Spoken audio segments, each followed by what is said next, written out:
11, 3, 2, 1. Thank you. Good morning. Recognizing a quorum, I am calling this meeting of the Cannabis Control Commission to order at 10 a.m. on February 11th, 2021. This meeting is being recorded.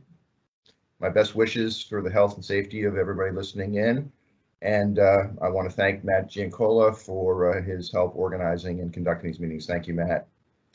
Before I get into the agenda, I'd just like to start by formally welcoming our new commissioner, Commissioner Eva Concepcion.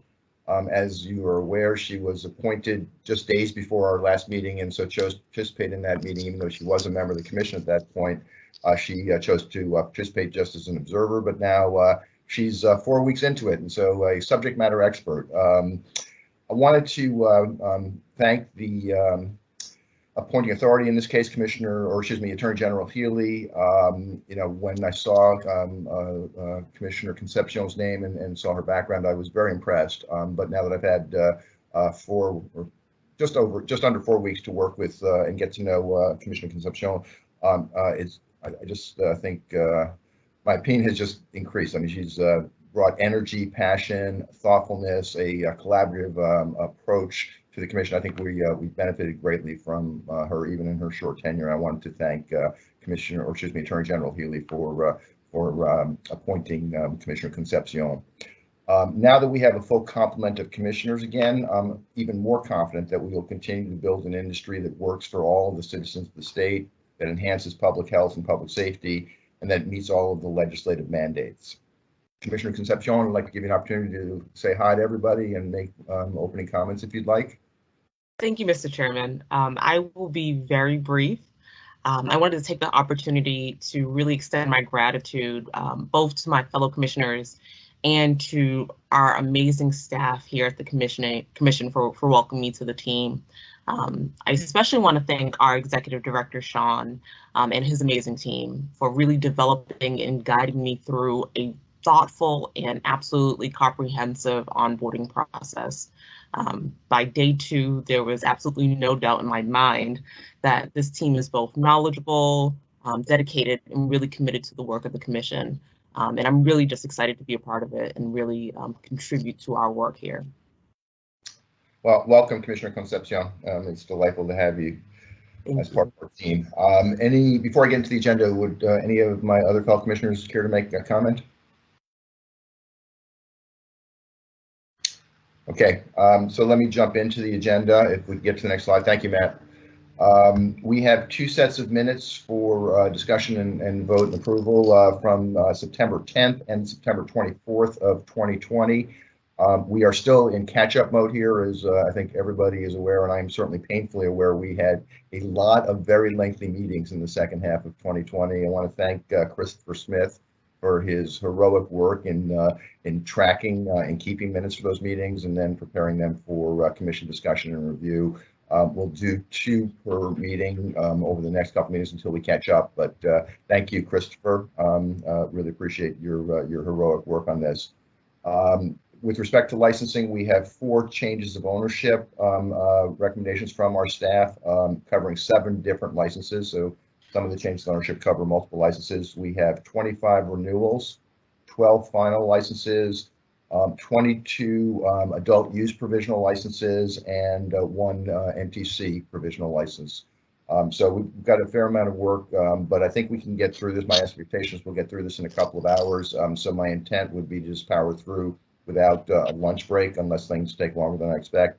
We'll probably take 1 break during the course of the meeting, but short break during the course of the meeting. But to my fellow commissioners, anytime you'd like a break, please just raise your hand and let me know. We'll obviously accommodate that request.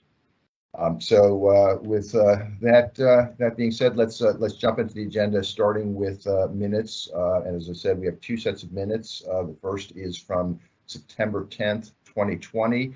I'd like to ask my fellow commissioners, have you had a chance to review these minutes? Are there any questions or suggested edits for the minutes from September 10th, 2020? Then could I ask please for a motion to approve the minutes from September 10th, 2020? Commissioner Concepcion? So moved.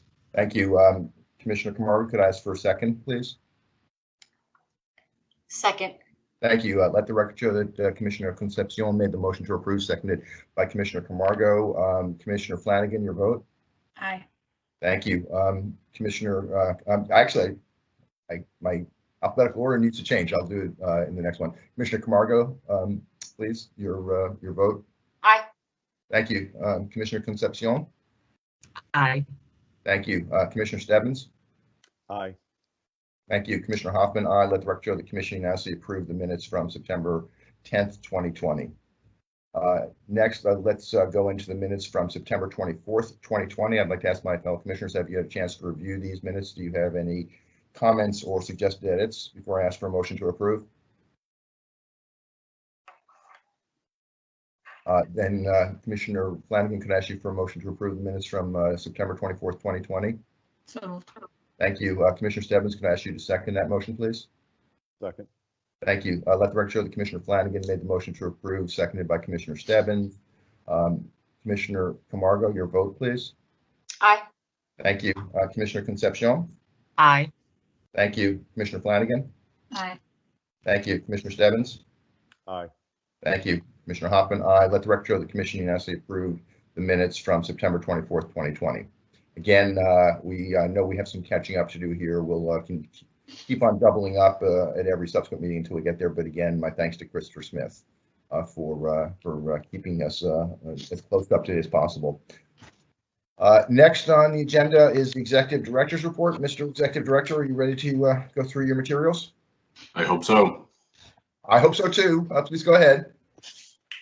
Okay, thank you, Mr. Chairman and Commissioners. First is a quick highlight of our licensing data. This is a really high-level overview of our industry portal as well as our patient portal. You'll see here that the entire data set is available at the end of the presentation. That said, there's 11 applications that are awaiting their first review. This is consistent with our theme over the course of the past year plus, which is that initial review is really under control. And our matter of review is really within the first few days of having been submitted.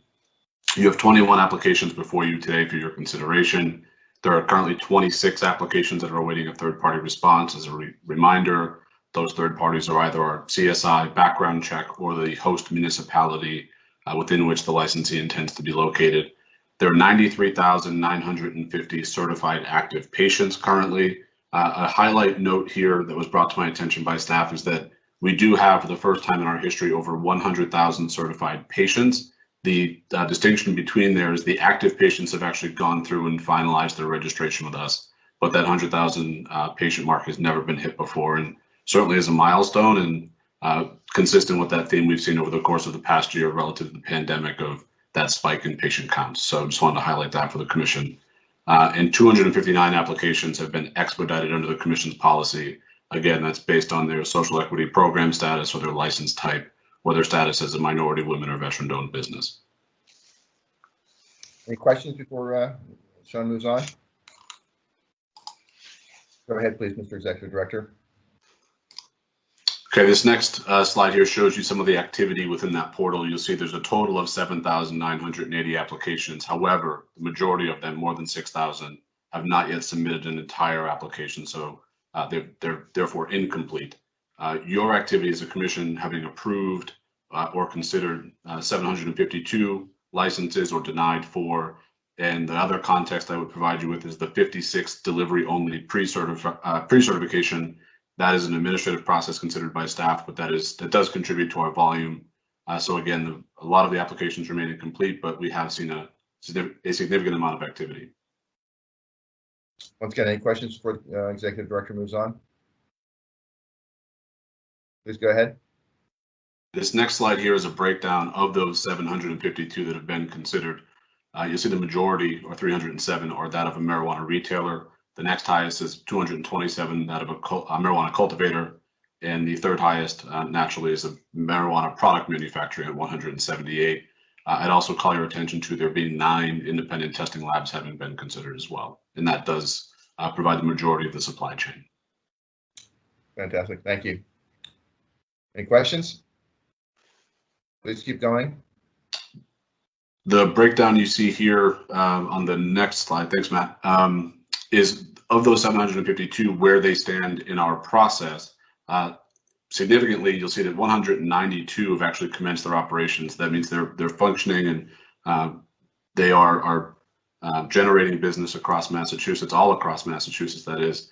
The distinction between provisionally approved and a provisional license is 112 entities have not yet paid their license fee. 403 have and would be in either the architectural review phase or being inspected actively by our staff. 45 entities have received their final license and are just awaiting a final inspection so that they can advance to the commence operations phase. This does give you a sense, though, of our process, moving licensees forward through the licensing phases and processes. Thank you. Please keep going. Sorry, Commissioner Concepcion. I just had a clarifying question. I hope I didn't make you wave too hard until I noticed you. Did you injure your shoulder there, waving so hard? Just a little, no. Sean, just for clarity, the date here saying February 11th, 2020, and I was going to say 2021, but I'm assuming this is for 2021, correct? Yes. Thank you for pointing out the typo. The perfectionist in me is rolling over in my grave. Yes, that is absolutely a typo, and I'm sorry for that. No. I just wanted to clarify. Thank you so much. Good catch. Thank you, Commissioner Concepcion. And thank you for making Sean blush. I am mortified. I don't even know where to begin or where to go next, so thank you. This next slide here does show a little more of our process here, which is the application review itself. So as I mentioned at the outset, there are 11 applications awaiting their initial review. 146 have been reopened and therefore require additional information to be submitted to the commission. As a reminder, we don't put a timeline on when this information should be or ought to be submitted to us. So they may come in tomorrow. They could take a little bit longer, depending, of course, on what is also incomplete and therefore required to be submitted. As I also indicated, there are 26 awaiting their third-party response. Again, that's the background check or the municipal certification. There are 21 before you for your consideration. And this number of 812 does include both the denials, the approvals, as well as those pre-certifications that were considered administratively by staff. So that's how you get to the 812, totaling our activity of 1,016 applications considered in some way or shape or form. Questions? Okay, keep going, Mr. Executive Director, please. So this next slide here indicates some of the activity based on the priority or expedited or general. And the right-hand side does show that expedited which type of license or how they secured their expedited review. So the first left-hand slide or the left-hand table here is 248 applications have used or leveraged the MTC priority status. 59 applications have leveraged their economic empowerment priority status. 259 entities have, or applications, excuse me, have used the expedited review. 450 remain as general applicants. On the right-hand table, you'll notice that some of them, 23, have actually qualified based on 2 or more categories.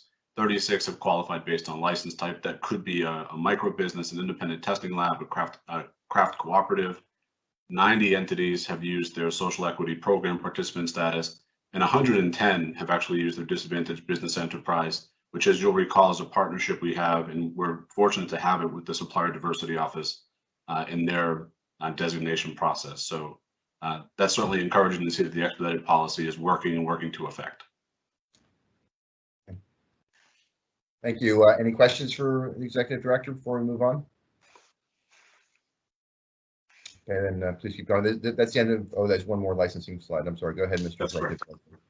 In short, this is just some high-level overview of our medical process. We're still in the process, unfortunately, of bringing that information. A lot of our activity now, any new applications are certainly running through the portal. There is some legacy data that we're working through now, and so this is kind of an overview of that.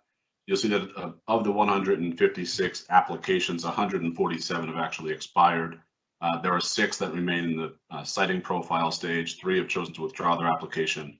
On the right-hand side, you see that license activity, and we have actually worked in recent months to move folks through that process. You'll see there still are 52 provisional medical marijuana treatment center licenses. 10 entities have a final license. 76 have commenced their operations, and recall that the 76 entities are vertically integrated businesses, and 37 have allowed their licenses to expire. Mr. Chairman, Yes, go ahead, Commissioner Flanagan, can I ask one question before we move beyond licenses? please. Do we know, Mr. Executive Director, how many retailers have commenced operations in the state so far? Sure. The order of magnitude I'll give you is about 100. I can get certainly a specific number for you, but we are either at or around 100 exactly. Okay, thank you. Any other So I can't questions? really say it's exact if it's at or around, so excuse me for that. Right. Okay, this is the end of the licensing data the executive director is going to share with us. The full set of data, as has been the case in the last several months, is available at the end of the slide deck and will be posted to our website at the end of the meeting. So there's a lot more data, but before Mr. Executive Director moves on to a couple of other topics that I've asked him to cover, any other questions about licensing data? Okay, thank you, Mr. Executive Director. Sure, thank you, Mr. Chairman. The next handful of slides are relative to our implementation of the most recent round of regulatory updates. At our previous meeting, I indicated that it would be about a 6 or 8 month process to fully implement this most recent round. That said, there are incremental tasks that we are conducting and working through, and of course that we're trying to sequence things based on that priority that I laid out for you. Some of these things are really low-hanging fruit, and we can go ahead and make those changes right away. We've done so. There are other things that are going to take some time, as well as have a deliberate, intentional process behind them, and we're also well underway with that. I should also compliment and highlight the work of our staff in doing this. This is the same team that brings you a lot of the programming and the license applications that are before you for your consideration, as well as keeping literally the lights on our programs, our software and IT updated on a regular basis. So all of these things are being done in addition to those day-to-day tasks. That said, it's our staff is perfectly capable of this and up to that task. So the number of things I would highlight for you that are already done, and our applicants or licensees should be seeing these rolling out now, or if they should have already rolled out, which is the fee waiver program updates. As you'll recall, there were certain fee waivers offered through the most recent round of regulations for social equity program participants or smaller businesses or minority, women, and veteran-owned businesses. Those updates have taken effect, as well as any updates to application fees. Again, those were tweaks in our licensing portal. The process for registering and certifying out-of-state medical patients, those are folks that would be here with debilitating illnesses. We have had some patients submit for that. We are accepting paper applications at this point for that because our system still needs to be updated. At the same time, these are patients that are in Massachusetts and seeking medicine. So we found a way to accommodate them in the interim as we build out that process internally. And then finally, we're going through guidance documents now actively, and we're hoping to bring to the Commission for your consideration a series of documents for late spring, early summer on a rolling basis. This next slide is some of those things that we're currently working on right now. A simple one is the delivery only license type as we understand it and are processing it now has now become the marijuana courier license.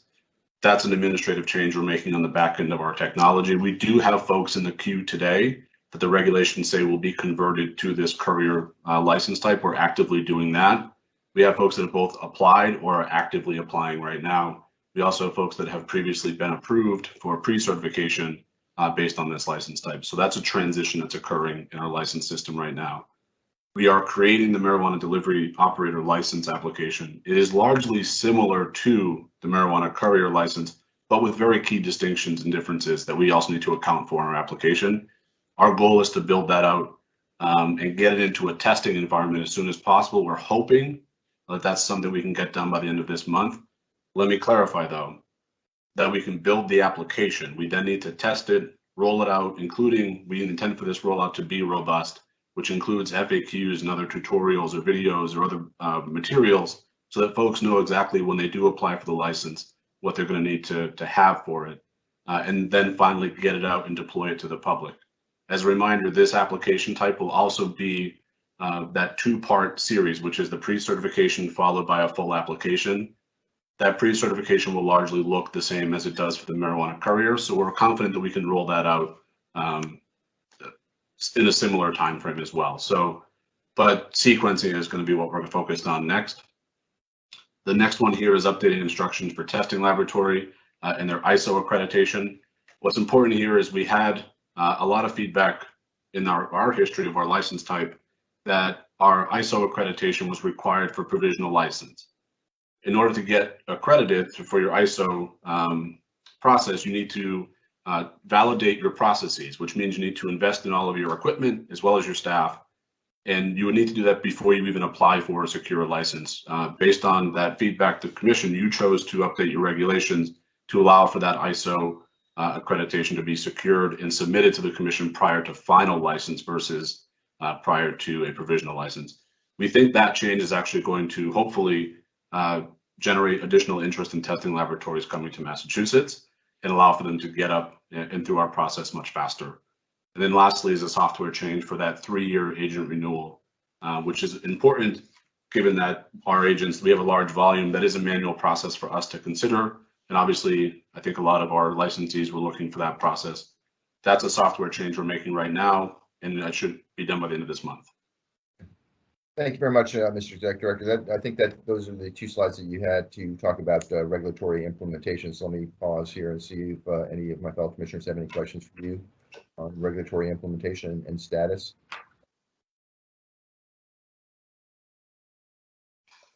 Okay. Thank you. I truly understand the amount of work that goes behind each of these bullet points. So my thanks to you and the staff for that. Doing that, as you said yourself, on top of their day jobs. Sure. Thank you. Next topic is a recruiting update. Oh, no, I'm sorry, excuse me. So this next topic, I just wanted to give the commission an update as well as provide a bit of a precursor to, we're heading into a calendar year of COVID-related activities. And once we get over that emotional hurdle of actually confronting that, we do have a lot of, we've conducted a lot of activity as soon as this agency went remote and as soon as, frankly, the pandemic hit both the Commonwealth as well as our country. We put out a lot of administrative things, be they bulletins or orders or other materials. Given that we're coming up on a year, we think it's a good time to revisit those things and ensure that they're not stale or no longer necessary. But if there's updates that are necessary, that we can provide those to both the public as well as our licensees, as well as patients for that matter. And the one I'm thinking of in particular was we offered through an administrative action that telehealth could be used for that initial provider visit for certification. We did require, though, that prior to renewal, that patients actually conduct and providers conduct an in-person visit with that patient.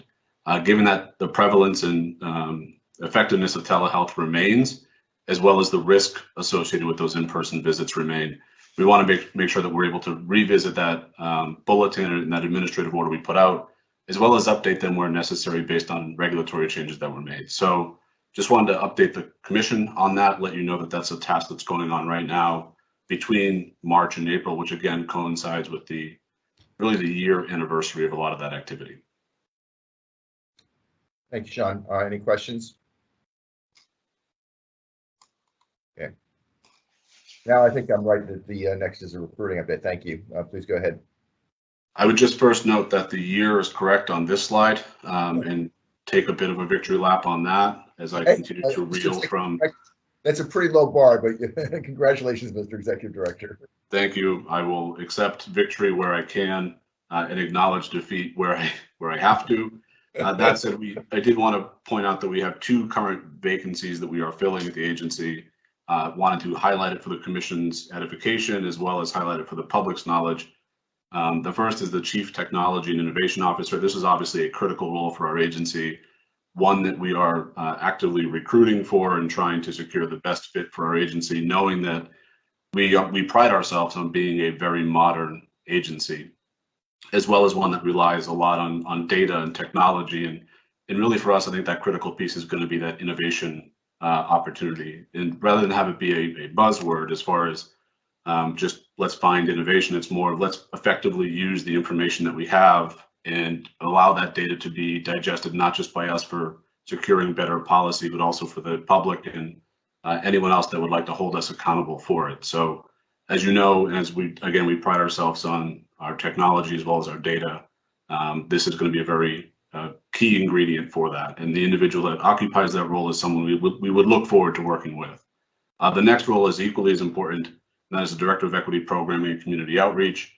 That is, again, a vacancy as well as an evolution of a role, one that we're certainly looking to bring a lot of leadership into all of our equity programming, as well as be a leader within the agency, as well as externally outside of our agency. So again, key functions being community outreach, key functions being equity programming, not just for the social equity program. I feel compelled to articulate that, but again, helping us in building out equity programming across the board, looking internal, looking external, and trying to be honest with ourselves about the work that remains and needs to get done, as well as bringing additional hands in to support all of that activity throughout the entire agency. So two very important roles. Wanted to highlight them for the commission as well as highlight them for the public. You'll see here the CTIO closes on February 16th, so this week.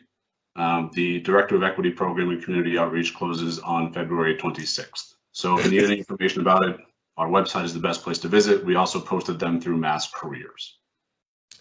Thank you, Sean. This next slide is a bit of, we had some openings that are now closed. Wanted to update the commission on our hiring process. As you know, we're filling for a press secretary.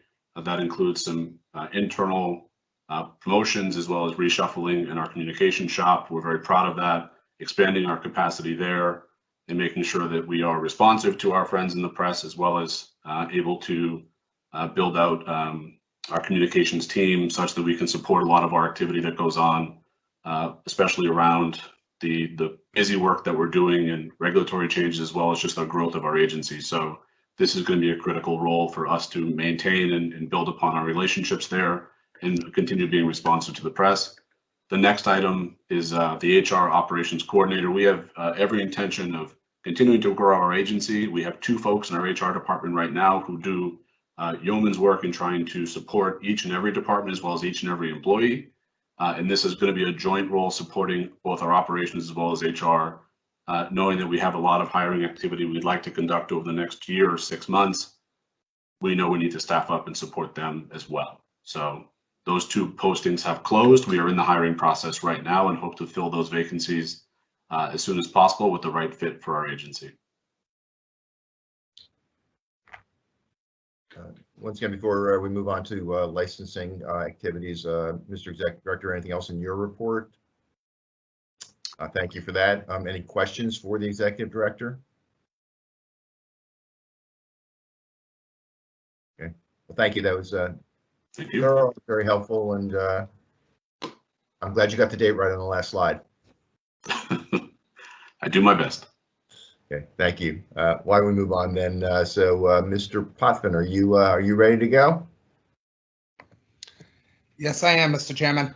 I'm glad to hear it. So let's jump right in. We have, as I mentioned, 4 changes of control or changes of ownership, excuse me, and together they represent 7 different licenses. Mr. Potvin, would you take us through them one by one, starting with Briarleaf LLC, please?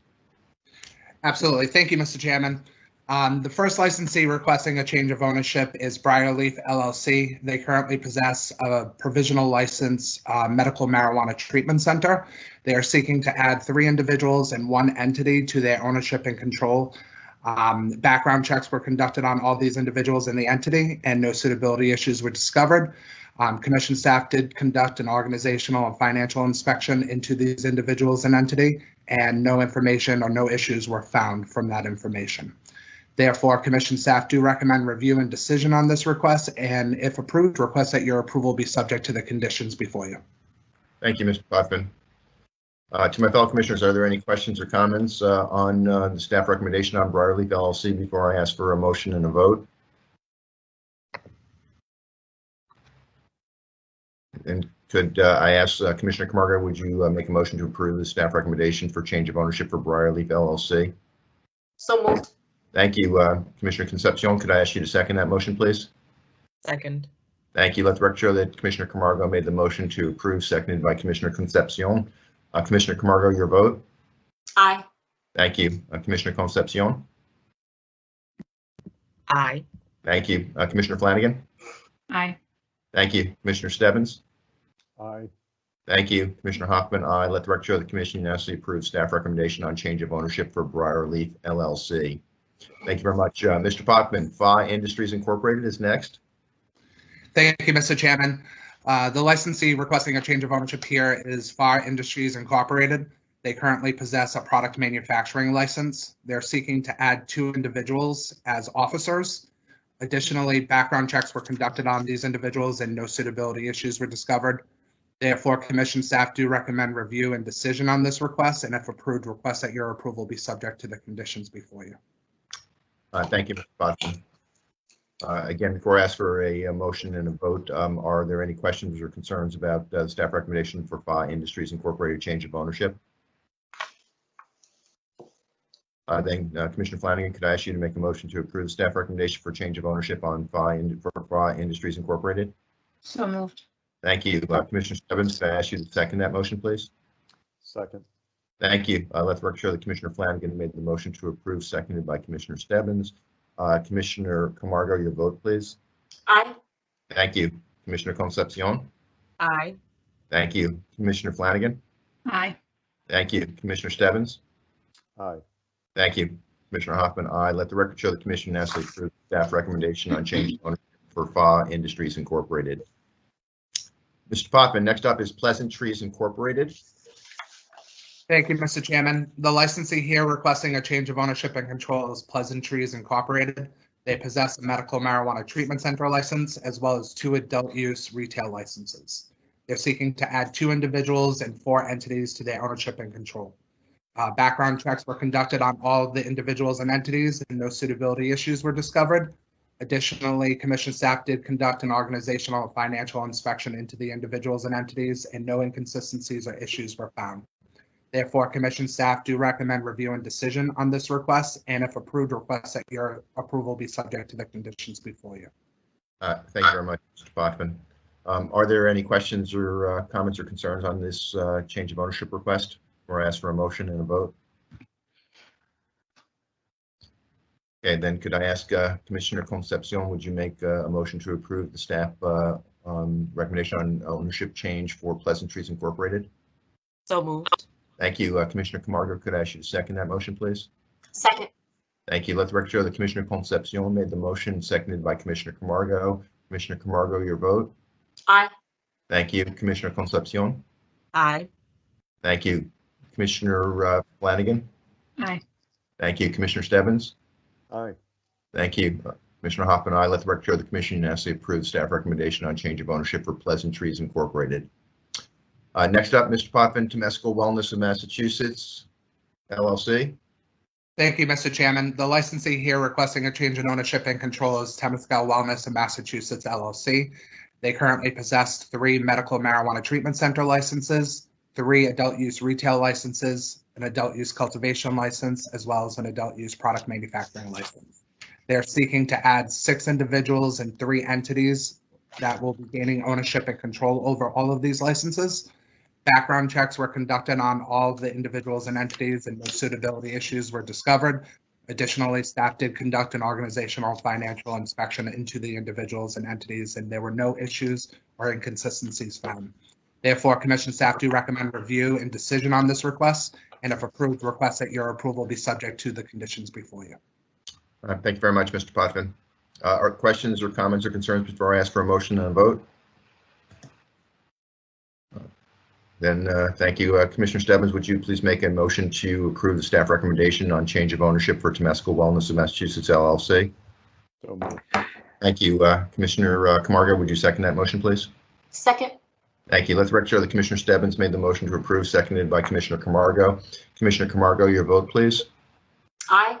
Thank you. Commissioner Concepcion? Aye. Thank you. Commissioner Flanagan? Aye. Thank you. Commissioner Stebbins? Aye.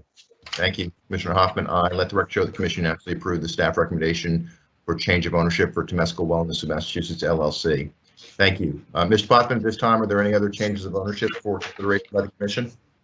Not at this time, Mr. Chairman. Okay, thank you very much. Then let's move on. Next will be renewals. My count is correct.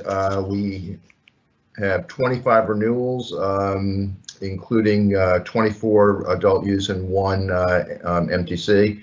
So I'd like to suggest that we do 2 rosters, one for adult use and then all the adult use renewals, and then one for the medical marijuana treatment center renewal. So the first consideration would be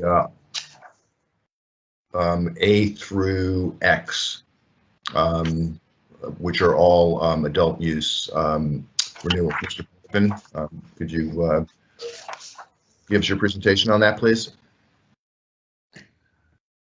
Yes, Mr. Chairman. On the renewals, A through X, these 25 licenses are ripe for renewal.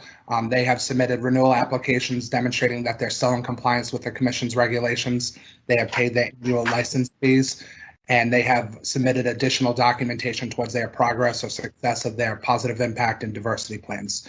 Therefore, they are recommended to the Commission for approval, subject to the conditions that are listed on the executive summary.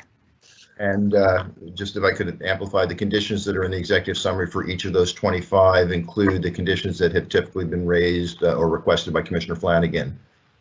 Is that correct? That is correct, Mr. Chairman. And Commissioner Flanagan, that's your understanding as well? So you have no additional conditions to request, is that right? Right, Mr. Chairman. Okay, thank you. Any other comments or questions before I ask for a motion and a vote on this entire roster?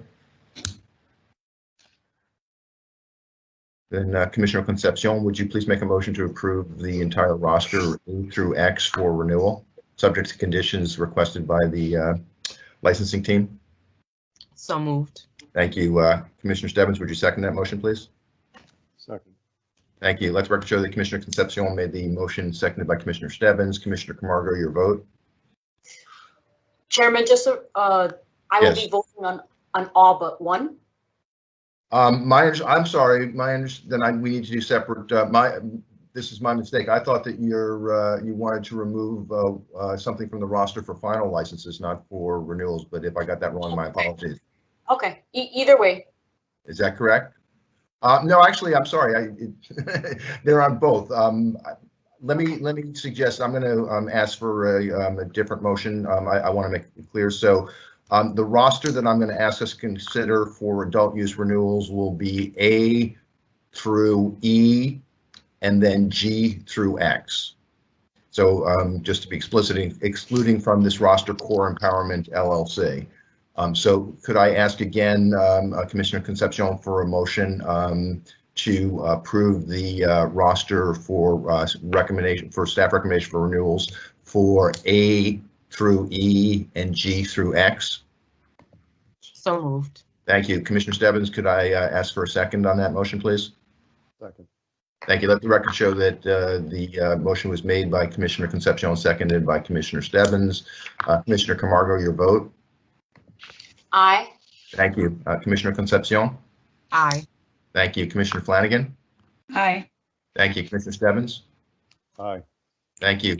Commissioner Hoffman, aye. Let the record show that the commission unanimously approved the staff recommendation to approve renewals for A through E and G through X on this roster. Thank you very much.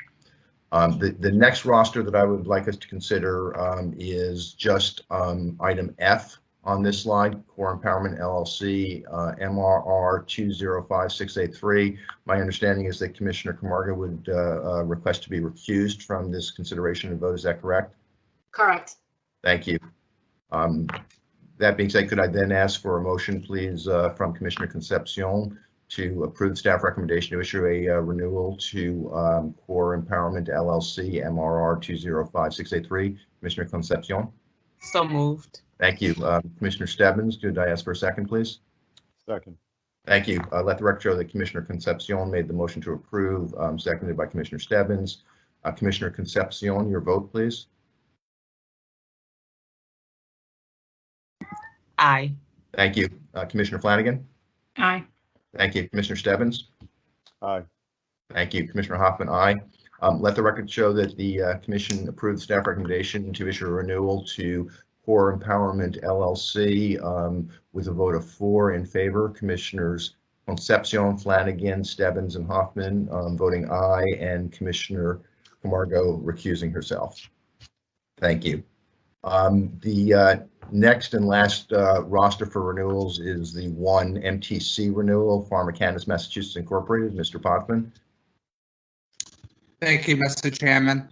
The Medical Marijuana Treatment Center license that's up for renewal is Pharma Cannabis Massachusetts Incorporated. They have complied with their obligation to submit a renewal application and the appropriate annual license fee. And our commission staff do certify, to the best of our knowledge, no information has been found that would prevent renewal of this license. Therefore, commission staff do recommend approval of this renewal application, subject to the conditions before you. Thank you very much, Mr. Potvin. Are there any questions or comments before I ask for a motion and a vote? Okay, then Commissioner Stebbins, would you please make a motion to approve the staff recommendation to issue a renewal to Pharma Cannabis Incorporated? So moved. Thank you. Commissioner Flanagan, would you second that motion, please? Second. Thank you. Let the record show Commissioner Stebbins made the motion to approve, seconded by Commissioner Flanagan. Commissioner Camargo, your vote, please. Aye. Thank you. Commissioner Concepcion. Aye. Thank you. Commissioner Flanagan. Aye. Thank you. Commissioner Stebbins. Aye. Thank you. Commissioner Hoffman, aye. Let the record show the commission unanimously approve the staff recommendation to issue a renewal to Pharma Cannabis Massachusetts Incorporated. Thank you. Mr. Potvin, is that it for renewals at this point in time? Yes, it is, Mr. Chairman. Okay, thank you very much. Let's move on then to final licenses.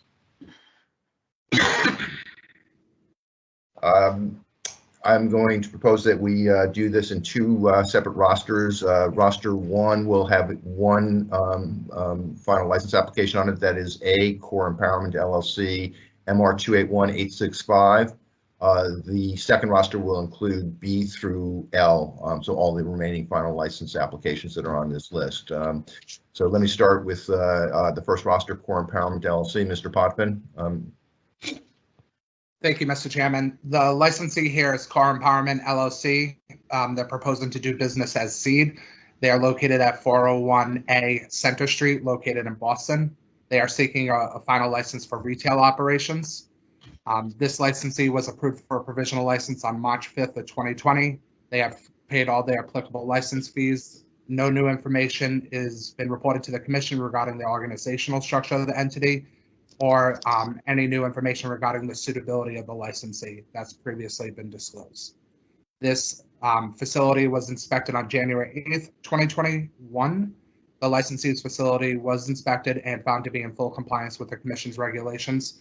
Key areas that were inspected revolve around security requirements, inventory and storage requirements, their retail operation, and this licensee will not be performing transportation activities at this time. Therefore, commission staff do recommend the issuance of a final license subject to the conditions before you. Thank you very much, Mr. Potvin. My understanding, Commissioner Camargo, is that you would like to recuse yourself from this consideration and vote. Is that correct? Correct. Thank you. Then to the other commissioners, any questions or comments before I ask for a motion and a vote? Then Commissioner Concepcion, could I ask you please to make a motion to approve the staff recommendation to issue a final license to Core Empowerment LLC, subject to conditions requested by the staff? So moved.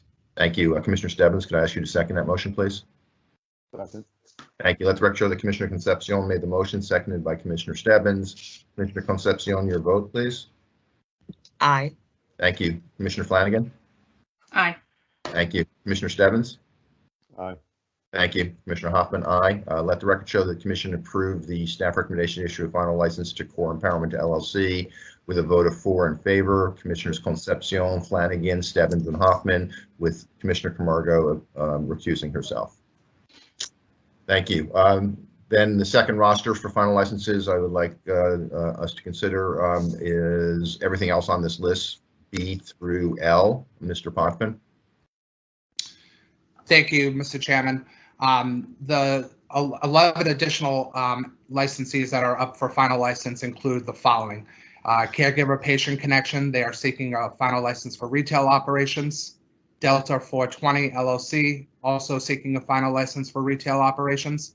Evergreen Strategies LLC, again, also seeking a final license for retail operations. Jolly Green Incorporated, they are seeking a final license for their Tier 1 indoor cultivation operation. Maderi Incorporated, seeking a Tier 2 indoor cultivation operation final license. Nature's Remedy of Massachusetts, they are also seeking a final license for their retail operations. Tree Works of Massachusetts LLC, they are seeking a final license for their product manufacturing operations.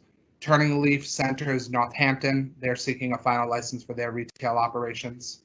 Tyka Green Incorporated are seeking 2 final licenses, one for product manufacturing and one for retail operations. And the last licensee before you for consideration is United Cultivation LLC, who is seeking a final license for their retail operations.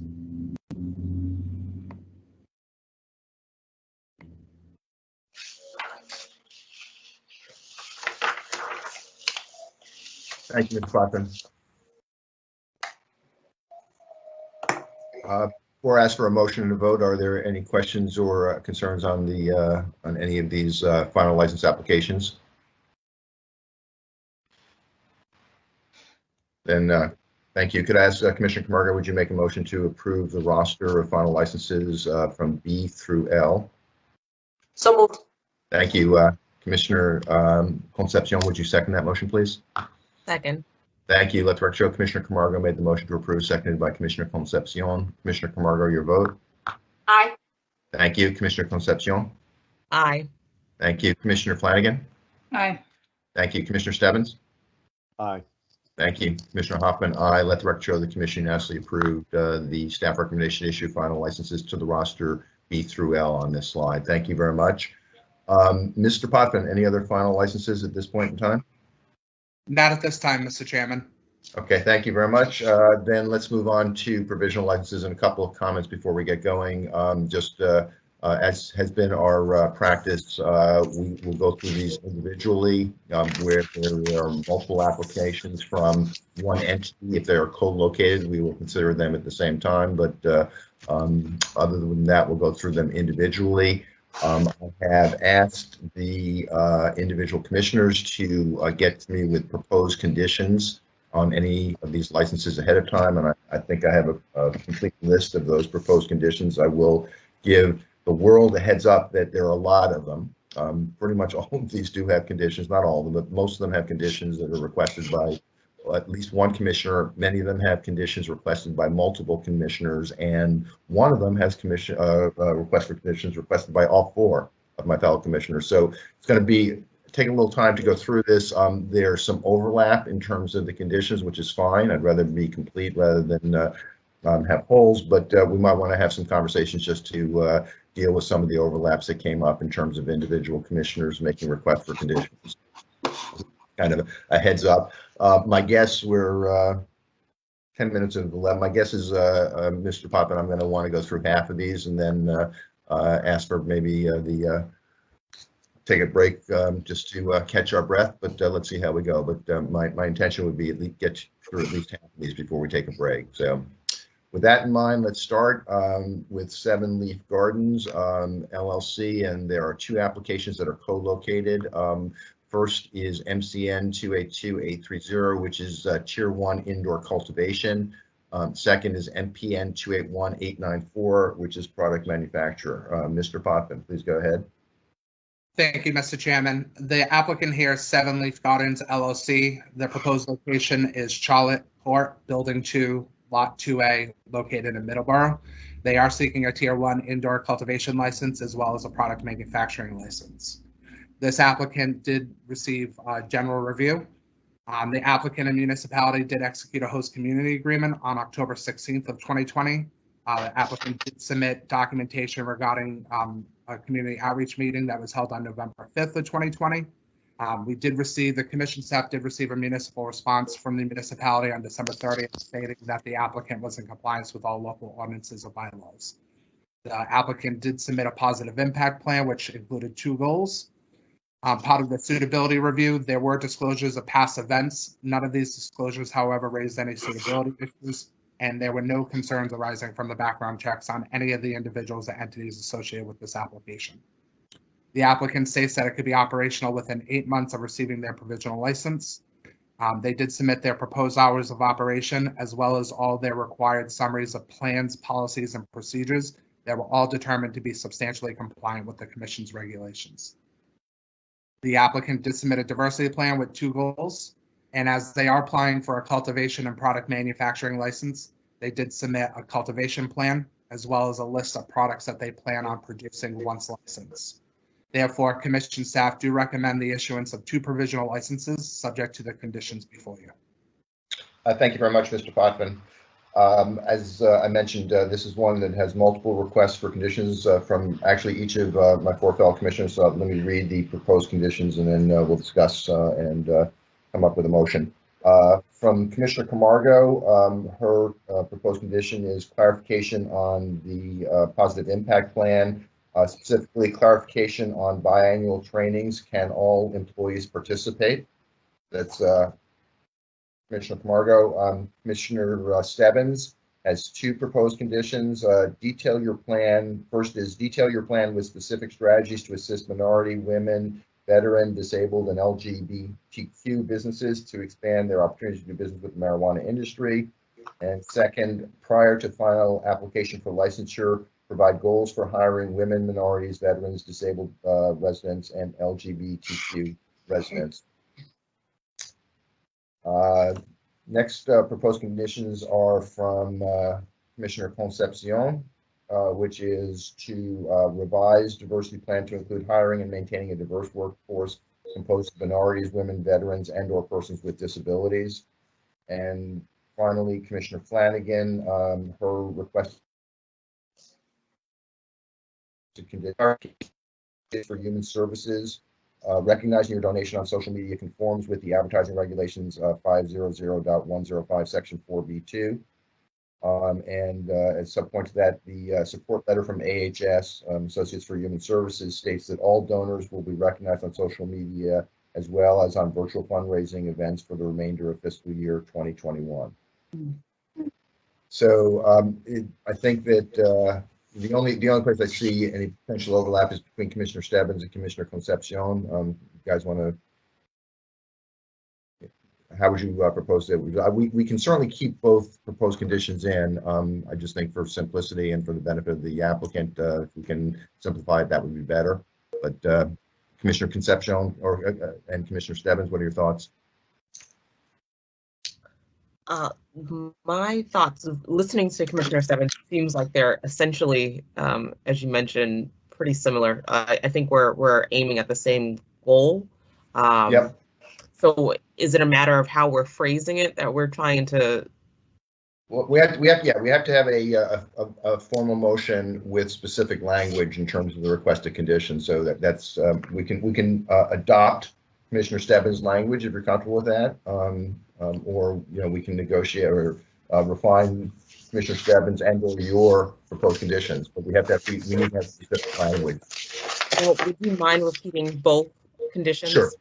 Sure. So let me do that. Commissioner Concepcion, your proposed condition was revised diversity plan to include hiring and maintaining a diverse workforce composed of minorities, women, veterans, and/or persons with disabilities. Commissioner Stebbins had 2 proposed conditions.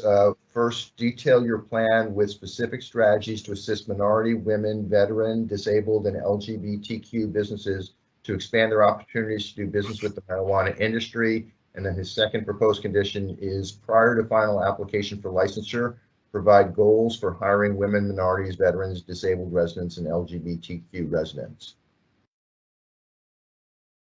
I'm comfortable adopting Commissioner Stebbins. Okay. Thank you for that, Commissioner Concepcion. Then are there any other questions before I will ask for a motion? Yes, Commissioner Stebbins, please go ahead. Sure, Mr. Chair. I think what Commissioner Concepcion adds in her condition might be missing from my condition, which is the maintaining. Obviously, retention of employees, I think, is critical. I'm happy to amend mine or again keep them together, but I think the maintaining language is important as long as that's kept in. Okay, so what you're suggesting, Commissioner Stebbins, is your second proposed condition. If we add the word, so prior to final application for licensure, provide goals for hiring, and then add and maintaining, or and retaining, excuse me. Yes. So Would that work that works for you, Commissioner Stebbins? Yes, it does. Thank you, Mr. Chair. And Commissioner Concepcion, that works for you as well? Yes, it does. And thank you, Commissioner Stebbins, for that clarification. I agree wholeheartedly. Okay. Are there any other comments or questions or proposed conditions for this application?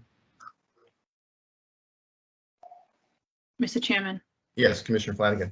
I have one question. Is the conditions by Commissioners Concepcion and Stebbins to have the applicant tell us how they're going to maintain employees? I think retain, I think was the word. Okay. Go ahead.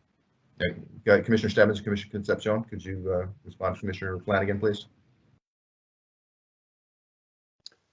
Again, what I'm finding is that retention is certainly important, is creating a positive hiring plan. So, to the extent this licensee can provide us any information on how they plan to retain employees as well, I think is fine. I think that speaks to Commissioner Concepcion's point. Okay, thank you. Okay. So then, and just, I guess I should just make sure that this is true. I suspect it is. The conditions that are requested by the various commissioners apply to both of these licenses. Is that correct? Mm-hmm. Okay. Thank you for that clarification. So, is our pattern on these that are co-located? We've had one conversation, but we'll take two separate votes, one on each license. So let me start with. I'm sorry. Before I ask for a motion, are there any further comments or questions or requests for additional conditions? Chairman, can you just I guess Yes. just tell us one more time what the conditions that we're gonna be. Yeah, final sure. conditions? Yeah. So there's going to be the following, aside from what's already in the staff recommendation, the following additional conditions. First, clarification on how Associates for Human Services recognizing your donation on social media conforms with advertising regulations 500.105 section 4B2, and then specifically the support letter from AHS states that all donors will be recognized on social media as well as virtual fundraising events for the remainder of fiscal 2021, excuse me. That's one condition. The second condition is from Commissioner Camargo, which asks for clarifications on the performance improve or the positive impact plan, specifically clarification on biannual trainings. Can all employees participate? That's the second condition that I'm going to ask a motion and a vote on. And then the third, and actually there's two conditions that come from Commissioner Stebbins, is modified by the conversation we just had. First, detail your plan with specific strategies to assist minority, women, veteran, disabled, and LGBTQ businesses to expand their opportunities to do business with the marijuana industry. And then second, prior to final application for licensure, provide goals for hiring and retaining women, minorities, veterans, disabled residents, and LGBTQ residents. So that is the full set of additional conditions that will be part of the motion that I'm going to ask for. Commissioner Concepcion, or Commissioner Camargo, is that okay? Or do you have, did I miss anything? No, thank you. That's perfect. Okay. Okay, so again, I'm going to ask for motion and vote separately on each of these two applications. So let me start with 7 Leaf Gardens LLC, MCN 282830, which is Tier 1 indoor cultivation. Could I have a motion to approve the staff recommendation to issue a provisional license to 7 Leaf Gardens, subject to the additional conditions requested by Commissioners Stebbins, Flanagan, Camargo, and Concepcion? That's So at the moved. motion. I'm sorry, who did that? Oh, it's Camargo. So moved. Okay, thank you. I'm sorry, that's fine. I just didn't see it. Can I have a second, please, Commissioner Concepcion? Second. Thank you. Let the record know that Commissioner Camargo made the motion to approve, seconded by Commissioner Concepcion. Commissioner Camargo, your vote, please. Aye. Thank you. Commissioner Concepcion. Aye. Thank you. Commissioner Flanagan. Aye. Thank you. Commissioner Stebbins.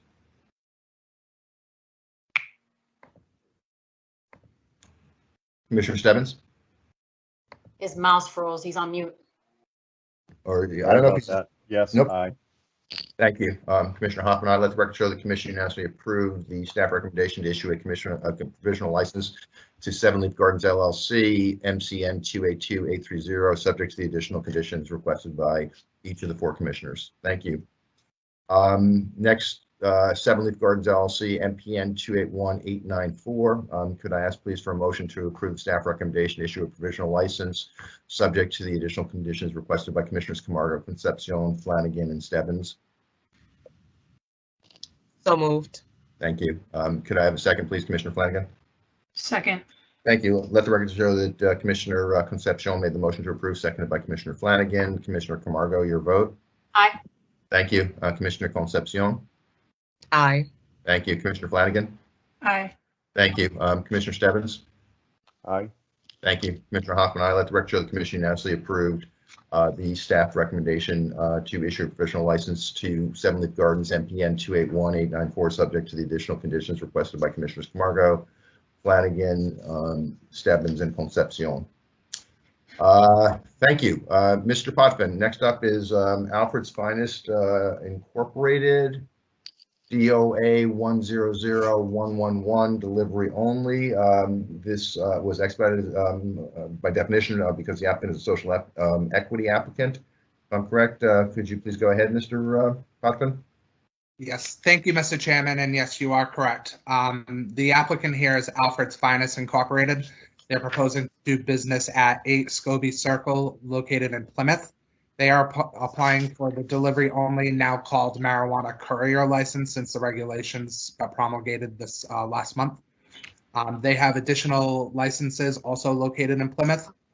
As part of the delivery process, application process, they were pre-certified for delivery only in July under the application number that's listed there. At that time, the applicant did demonstrate a propensity to successfully operate a marijuana establishment. As you stated, Mr. Chairman, this application did receive expedited review due to the fact that it is 100% owned by a social equity participant. They did document that they do have an executed host community agreement with the municipality. They also did inform the commission that they did conduct a community outreach meeting. The commission did send a municipal notice to Plymouth on December 3rd of 2020. To date, the commission has not received a response. As part of their application, they did submit a positive impact plan with the goals stated in the executive summary. Additionally, part of the suitability review, there were disclosures of past events. However, none of these events did raise any suitability issues. Additionally, there were no concerns arising from the background checks on any of the individuals or entities associated with this application. The applicant states that it could be operational within 3 months of receiving its provisional license. Again, as part of their application, they did submit their proposed hours of operation, as well as all required summaries of plans, policies, and procedures. All of those plans, policies, and procedures were determined to be substantially compliant with the commission's regulations. The applicant did submit a diversity plan that had one goal. Finally, commission staff do recommend the issuance of a provisional license subject to the conditions before you. Thank you very much, Mr. Potvin. I am aware of requests for additional conditions from Commissioners Camargo and Stebbins. Let me read them. From Commissioner Camargo, again, with reference to the positive impact plan, clarification: is the Green Gateway Positive Impact Program an actual program or something applicant will create? Provide explanation for why Springfield, which is not geographically relevant to business location. From Commissioner Stebbins, two requested additional conditions. One, prior to final application for licensure, provide any goals for hiring minorities, disabled residents, and LGBTQ residents. Second, provide strategy for hosting Green Gateway Positive Impact Program in West Springfield and possibly other areas of disproportionate impact in closer proximity to Plymouth facility and operations. So once again, I think that both Commissioners Camargo and Stebbins are probably working towards the same objective here. So can I ask the two of you to discuss whether we should keep all the conditions, or is there a way to merge the two of your conditions with respect to the Green Gateway Positive Impact Program? Stebbins. I'm sorry, go ahead, Commissioner Stebbins. Sure, Mr. Chair.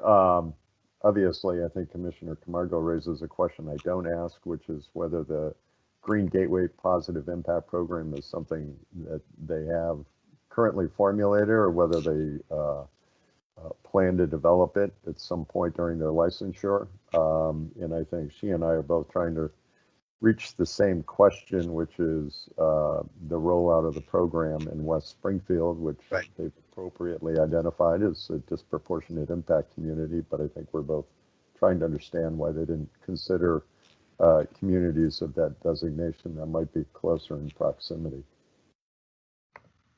Are you saying, Commissioner Stebbins, I don't mean to put words in your mouth, but you're saying that if we use Commissioner Camargo's proposed condition, which both asks about what this program is and doesn't exist, but also why they've chosen West Springfield, does that cover your point, and we can just go with her condition? Yes, it does. Okay, great, thank you. Then any other comments or requests for additional conditions? Chairman? Yes, go ahead.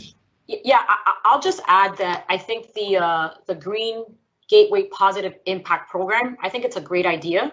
I just wanted more clarification. I kind of tried to look it up online, couldn't find it, but I think that their plan for it sounds great. Just want a little bit more clarification on it. And again, I think this is a good example of some good points in a positive impact plan.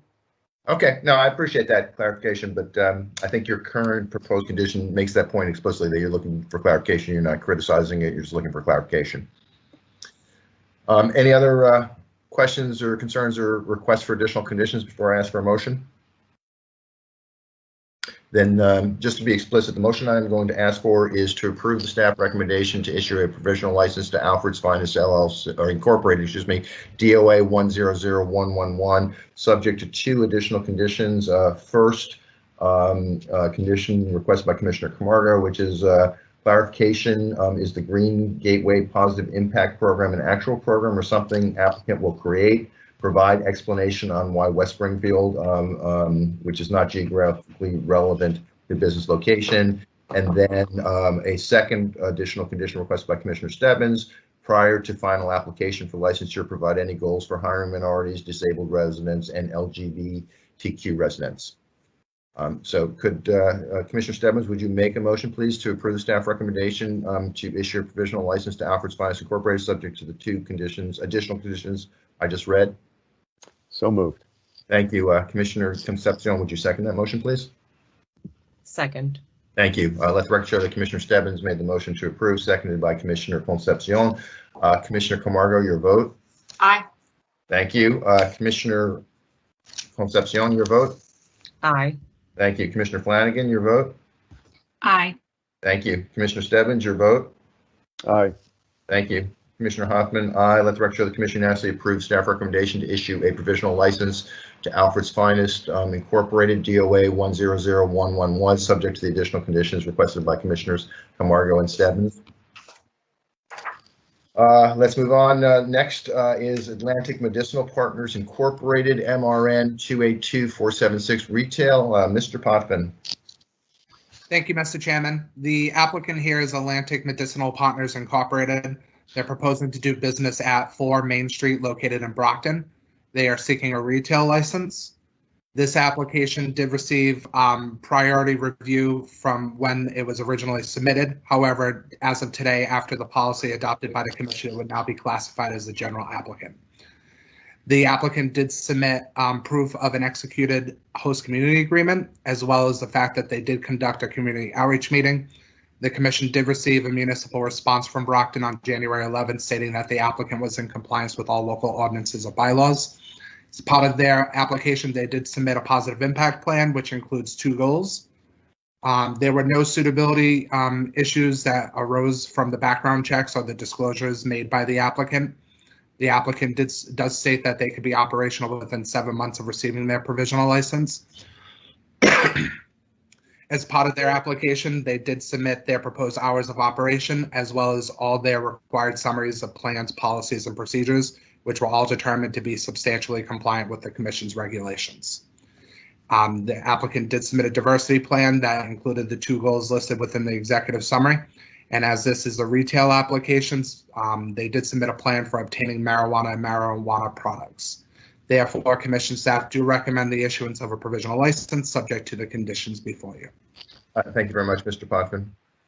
Again, I have requests for additional conditions, both from Commissioners Camargo and Stebbins. Let me read Commissioner Camargo's proposed, actually, she has two proposed additional conditions. First, with respect to the positive impact plan, a recommendation to increase the number of suppliers from diverse populations. And then second, with respect to the diversity plan, provide details on who will mentor the SEP or EE applicant, and will this start before operations.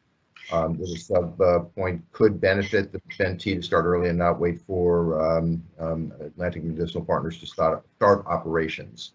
So that's those are two requested additional conditions from Commissioner Camargo. Commissioner Stebbins has one additional request for an additional condition. Prior to final application for licensure, provide clarification to strategy for recruiting Fitchburg residents and strategies for recruiting residents from areas of disproportionate impact in closer proximity to Brockton location. Are there, I think, in this case, I think the conditions requested by Commissioners Stebbins and Camargo do not overlap, so I see no reason not to consider all of them. Are there any other questions or concerns or additional conditions requested on this license application? Okay, then could I ask, please, Commissioner Stebbins, would you please make a motion to approve the staff recommendation to issue a provisional license to Atlantic Medicinal Partners Incorporated, MRN 282476, subject to the additional conditions requested by Commissioner Stebbins and Camargo? So moved. Thank you. Commissioner Camargo, could I ask you to second that motion, please? Second. Thank you. Let the record show that Commissioner Stebbins made the motion to approve, seconded by Commissioner Camargo. Commissioner Camargo, your vote? Aye. Thank you. Commissioner Concepcion? Aye. Thank you. Commissioner Flanagan? Aye. I'm sorry. Aye. Thank you. And Commissioner Stebbins? Aye. Thank you. Commissioner Hoffman, aye. Let the record show that the Commission unanimously approved staff recommendation to issue a provisional license to Atlantic Medicinal Partners Incorporated, MRN 282476, subject to the additional conditions requested by Commissioner Stebbins and Camargo. Thank you. Next up is Brax and Pistols LLC, DOA 100103, which is delivery only, marijuana courier under our new regulations. Mr. Potvin. Thank you, Mr. Chairman. I should mention, I'm sure you would anyway, Mr. Potvin, but this is an economic empowerment applicant, if I'm correct. That is correct, Mr. Chairman. Go ahead, please. I'm sorry. Nope. Thank you. The applicant here is Braxton Pistols LLC. They're proposing to do business at 144 West Britannia Street, located in Taunton. They are seeking a delivery-only license, now what would be called a marijuana courier license. The applicant was pre-certified in June upon the demonstration of a propensity to successfully operate a marijuana establishment. As you stated, Mr. Chairman, they did receive priority review, as it is the application in the business is 100% owned by an economic empowerment applicant. The applicant and municipality did execute a host community agreement in August of 2020. The applicant did submit documentation stating that they did conduct a community outreach meeting in July of 2020. The commission did receive a municipal response September 8th, stating that the applicant was in compliance with local ordinances and bylaws. Part of their application, they did submit a positive impact plan, which includes the 2 goals listed within the executive summary. There were no disclosures of any past acts, and no suitability issues arose from the individual listed on the application. The applicant states that they could be operational within 3 months of receiving their provisional license. Additionally, the applicant did submit their proposed hours of operation, as well as summaries of plans, policies, and procedures. All of those plans, policies, and procedures were determined to be substantially compliant with the Commission's regulations. Lastly, the applicant did submit a diversity plan, which includes the 2 goals listed within the executive summary. Therefore, staff do recommend the issuance of a provisional license subject to the conditions before you. Okay, thank you very much, Mr. Potvin. I have requested additional conditions from Commissioners Flanagan, Camargo, and Stebbins on this application, starting with Commissioner Flanagan. Her proposed or requested additional condition is clarification on how advertising on the campuses of MCC and BCC for industry events will be geared only to those who are 21 or older.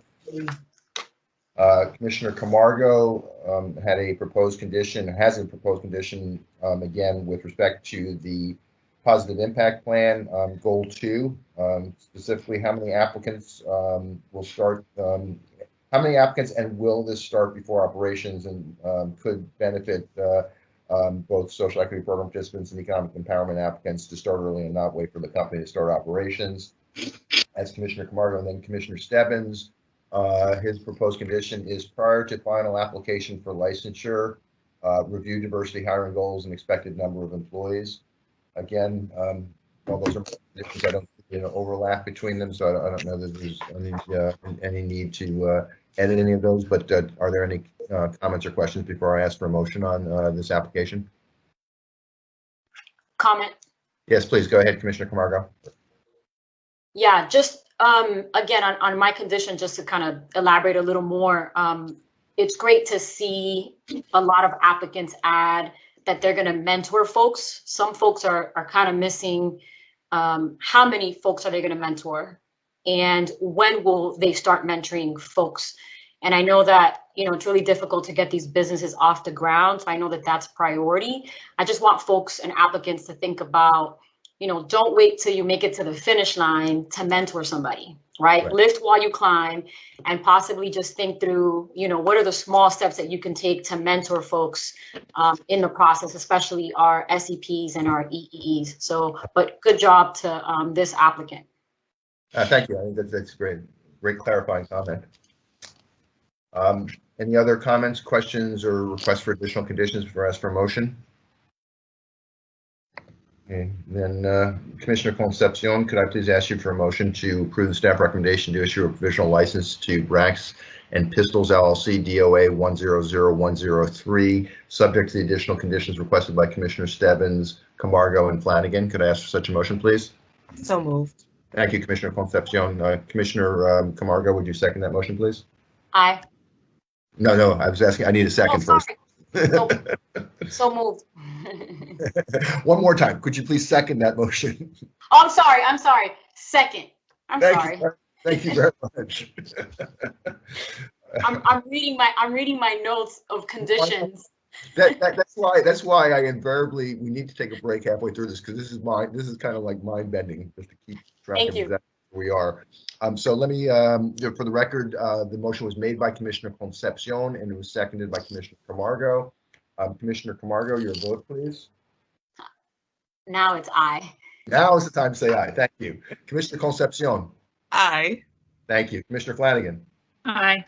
Thank you. Commissioner Stebbins. Aye. Thank you. Commissioner Hoffman, aye. Let the record show that the Commission unanimously approved the staff recommendation to issue a provisional license to Brax and Pistols LLC DOA 100103, subject to the additional conditions requested by Commissioner Stebbins, Camargo, and Flanagan. Thank you. We are next on to Calverde Naturals LLC, MRN 283258, retail. Mr. Potvin. Oops. Oh, and I'm sorry. Again, this is an expedited application given the status as a women-owned business. Is that correct? That is correct, Mr. Chairman. Okay, thank you. Please go ahead.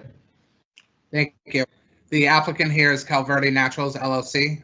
They're proposing to do business at 1010 Pleasant Street, located in Belmont. They are seeking a retail license. This application did receive expedited review as it is a woman-owned business.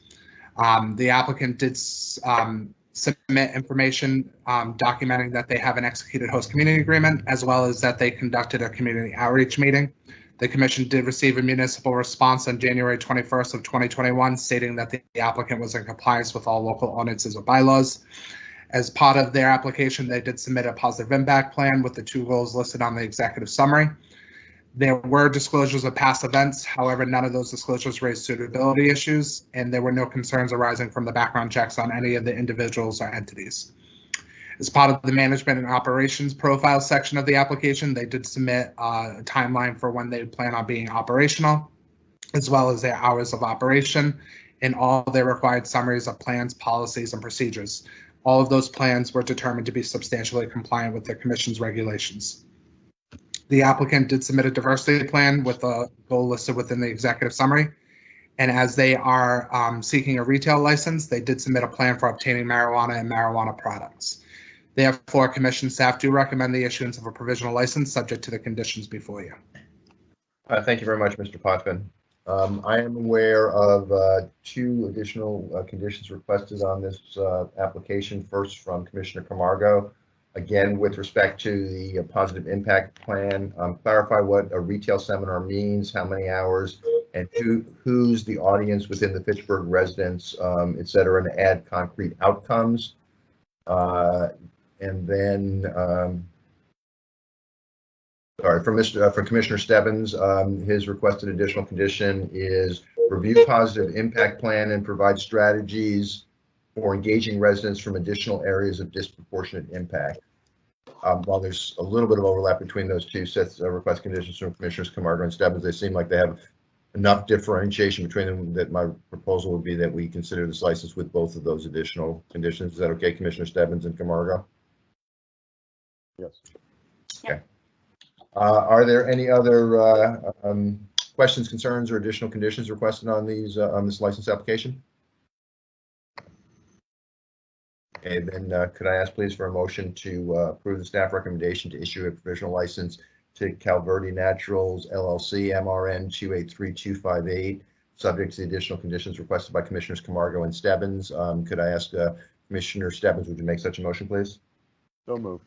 Thank you. Could I ask Commissioner Concepcion to second that motion, please? Second. Thank you. Let the record show Commissioner Stebbins made the motion, seconded by Commissioner Concepcion. Commissioner Camargo, your vote, please. Aye. Thank you. Commissioner Concepcion. Aye. Thank you. Commissioner Flanagan. Aye. Thank you. Commissioner Stebbins.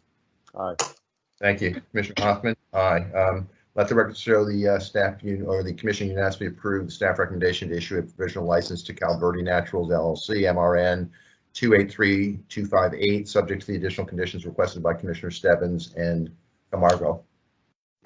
Next up, we have 2 applications from Coastal Infusions LLC, MCN 283253, which is Tier 3 indoor cultivation, and then secondly, MPN 281984 product manufacturer. These are co-located. So, Mr. Potvin, can we go through one review, and then we'll have 2 separate votes on these applications? Mr. Potvin.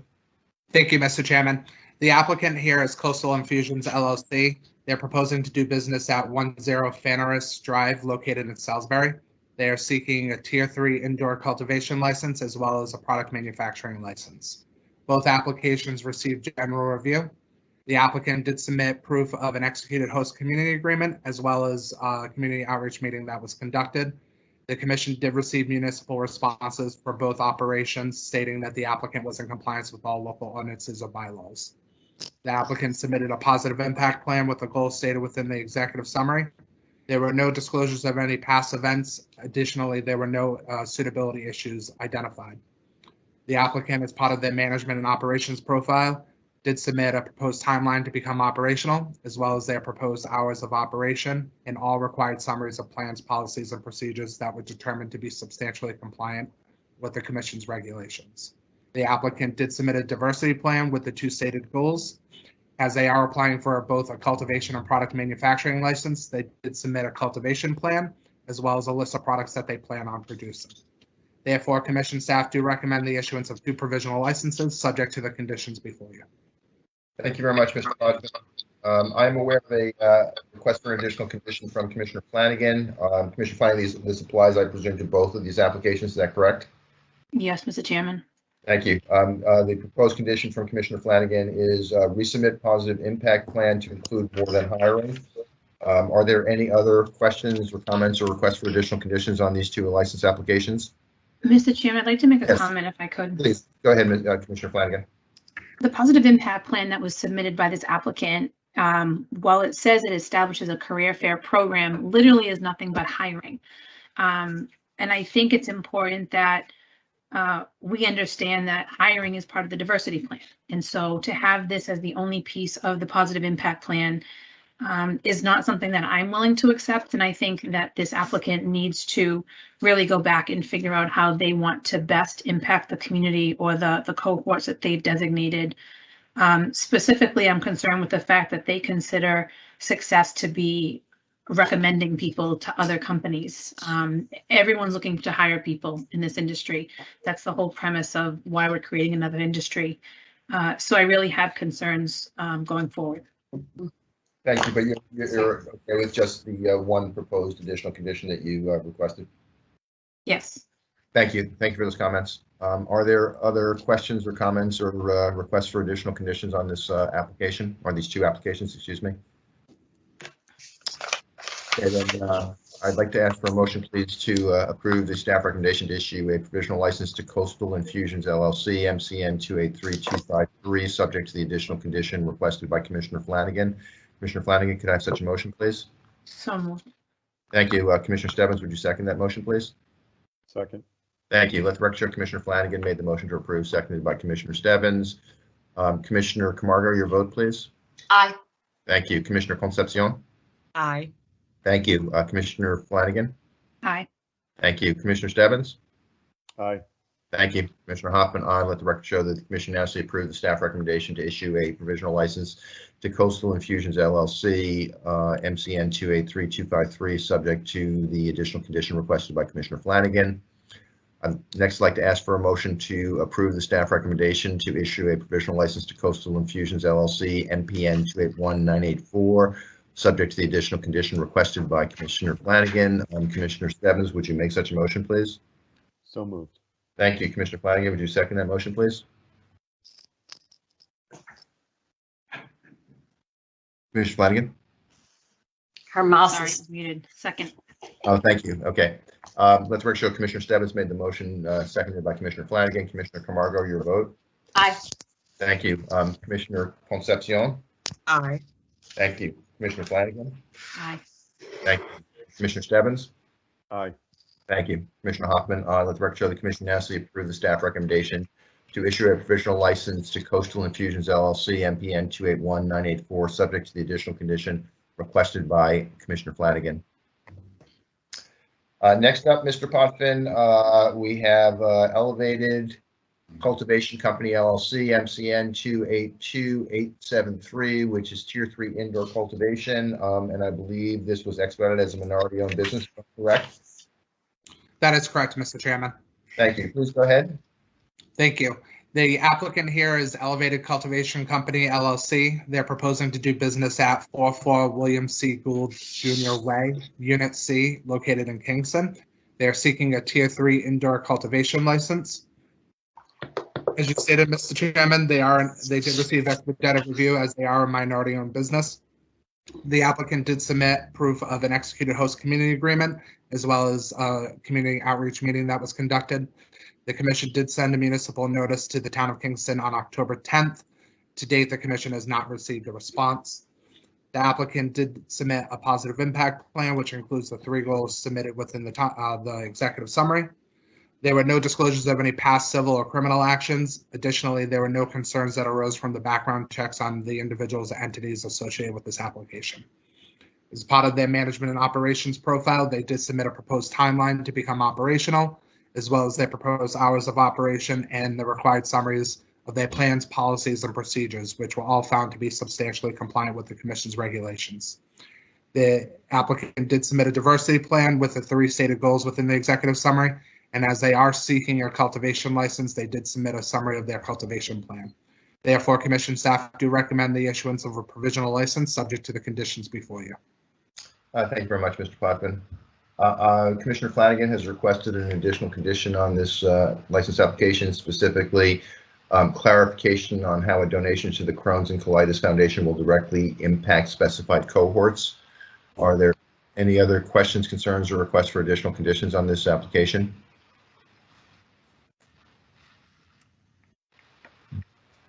Then could I ask Commissioner Concepcion, please, to make a motion to approve the staff recommendation to issue a provisional license to Elevated Cultivation Company LLC, MCN 282873, subject to the additional condition requested by Commissioner Flanagan? So moved. Thank you. Could I ask Commissioner Flanagan, would you second that motion, please? Second. Thank you. Let's record show that Commissioner Concepcion made the motion, seconded by Commissioner Flanagan. Commissioner Camargo, your vote, please. Aye. Thank you. Commissioner Concepcion. Aye. Thank you. Commissioner Flanagan. Aye. Thank you. Commissioner Stebbins. Aye. Thank you, Commissioner Hoffman. Let the record show the commission unanimously approved the issuance of a provisional license to Elevated Cultivation Company LLC, MCN 282873, subject to the additional condition requested by Commissioner Flanagan. Thank you. Greener, we have two applications from Greener Side Holdings LLC, and Mr. Potter, my notes I can't see. Are these co-located? I don't believe they are, but am I correct? They are co-located, Mr. Chairman. Okay, I'm sorry then. I missed that in my notes. I apologize. So then let's go through the one summary and we'll have two separate votes. So two applications are Greener Side Holdings LLC, MCN 281610, which is Tier 6 indoor cultivation, and I'm sorry, MRN 282939 retail. If I'm correct, this is an economic empowerment applicant, Mr. Pothman, is that right? That is correct, Mr. Chairman. Thank you. Let's go ahead then, please, if you can give a summary for both of these license applications. Thank you, Mr. Chairman. The applicant here is Greener Side Holdings, LLC. They're proposing to do business at 180 Laurel Street, located in Greenfield. They are seeking a Tier 6 indoor cultivation license as well as a retail license. As you alluded to, Mr. Chairman, both applications did receive priority review as the majority of the ownership is held by economic empowerment applicants. They did submit proof of an executed host community agreement as well as a community outreach meeting. The commission did send a municipal notice for both license applications to the town of Greenfield on November 20th. To date, the commission has not received a response. The applicant did submit a positive impact plan, which includes the two goals listed on the executive summary. There were no disclosures of any past events. Additionally, there were no suitability issues that were discovered during the review of their background checks. As part of their management and operations profile, they did submit a proposed timeline for becoming operational, as well as their proposed hours of operation and all of their required summaries of plans, policies, and procedures that were all determined to be substantially compliant with the commission's regulations. As they are seeking both a cultivation and retail license, they did submit a summary of their cultivation plan, as well as a plan for obtaining marijuana and marijuana products for their retail operations. Therefore, commission staff do recommend the issuance of two provisional licenses subject to the conditions before you. Thank you very much, Ms. Potvin. I have several requests for additional conditions on these two applications, starting with Commissioner Flanagan. And her proposed condition is resubmit plan to exclude provision number 3 listed under program section, specifically omit the provision that a donation would be made in place of not being able to meet its commitment for any reason. From Commissioner, Concepcion, her proposed condition is prior to final licensure, the applicant shall amend its incident reporting procedures to explicitly state that any discovery of a security breach shall be considered a reportable incident under 500.1009, and the commission shall be notified immediately and in no instance more than 24 hours following discovery of the breach or incident. And then from Commissioner Stebbins, I have two additional proposed conditions. First, prior to final application for licensure, resubmit portion of positive impact plan to explain how impact of partnership with Nuestra Comunidad, Unity Circles, and Metco, located in Roxbury and Dorchester, will support Greenfield operations. And then secondly, prior to final application for licensure, identify any strategies for recruiting residents of disproportionately impacted designated community at Greenfield. Are there any other? Again, I don't see any overlaps there, so I'm going to suggest that I ask for a motion that would include all of those proposed additional conditions. Are there any additional questions or comments or concerns before I ask for a motion? Okay, well, let's do this separately then. Again, with respect to Greener Side Holdings LLC, MCN 281610, could I ask please for a motion to approve the staff recommendation to issue a provisional license subject to the additional conditions requested by Commissioners Stebbins, Concepcion, and Flanagan? Could I ask Commissioner Stebbins to make such a motion, please? So moved. Thank you. Could I ask Commissioner Flanagan, please, to second that motion? So moved. Second. Thank you. So, thank you. Appreciate that. Let the record show that Commissioner Stebbins made the motion to approve, seconded by Commissioner Flanagan. Commissioner Camargo, your vote, please. Aye. And Thank- Chairman, I had a comment. I was just on mute, but if you will allow me once the vote is over. Sure, absolutely. But you voted aye. Thank you. Commissioner Concepcion? Aye. Thank you. Commissioner Flanagan? Aye. Thank you. Commissioner Stebbins? Aye. Thank you. Commissioner Hoffman, aye. Let the record show the commission unanimously approve the staff recommendation to issue a provisional license to Greener Side Holdings LLC, MCN 281610, subject to additional conditions requested by Commissioner Stebbins, Concepcion, and Flanagan. Do you want to make your comment now, or should we vote on the other license for this applicant and then I'll allow you to make a comment? Is that okay? Thank you. So then I'd like to ask please for a motion to approve the staff recommendation to issue a provisional license to Greener Side Holdings LLC, MRN 282939, subject to the additional conditions requested by Commissioner Stebbins, Concepcion, and Flanagan. Can I have such a motion, please, Commissioner Camargo? So moved. Thank you. Commissioner Concepcion, would you second that motion, please? Second. Thank you. Let the record show that Commissioner Camargo made the motion to approve, seconded by Commissioner Concepcion. Commissioner Camargo, your vote? Aye. Thank you. Commissioner Concepcion? Aye.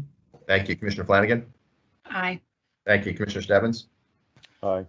Thank you. Commissioner Hoffman, aye. Let the record show the commission unanimously approve the staff recommendation to issue a provisional license to Greener Side Holdings LLC, MRN 282939, subject to the additional conditions requested by Commissioner Stebbins, Concepcion, and Flanagan. Commissioner Camargo, would you like to make a comment? Yeah, just quickly, we're reading a lot of diversity plans and project impact plans. So I just want to say that this applicant here definitely did some homework around the community and doing some outreach to some specific organizations. So I just want to kind of give that shout out. Okay, thank you. Mr. Potvin, I think it's time for a break. At least I need one. I don't know about you, but can I ask my fellow commissioners, would you be okay if we took a 10-minute recess and reconvene? So it's by my watch, well, we'll do 13 minutes. It's 11:37 by my clock. Could we take a recess and reconvene at 11:45? Oh, excuse me, 11:50. Would that be okay with everybody? So again, we are in recess until 11:50 a.m. Thank you very much.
Okay, it's 11:50. Commissioners, are you all back? Mr. Pothman, are you back?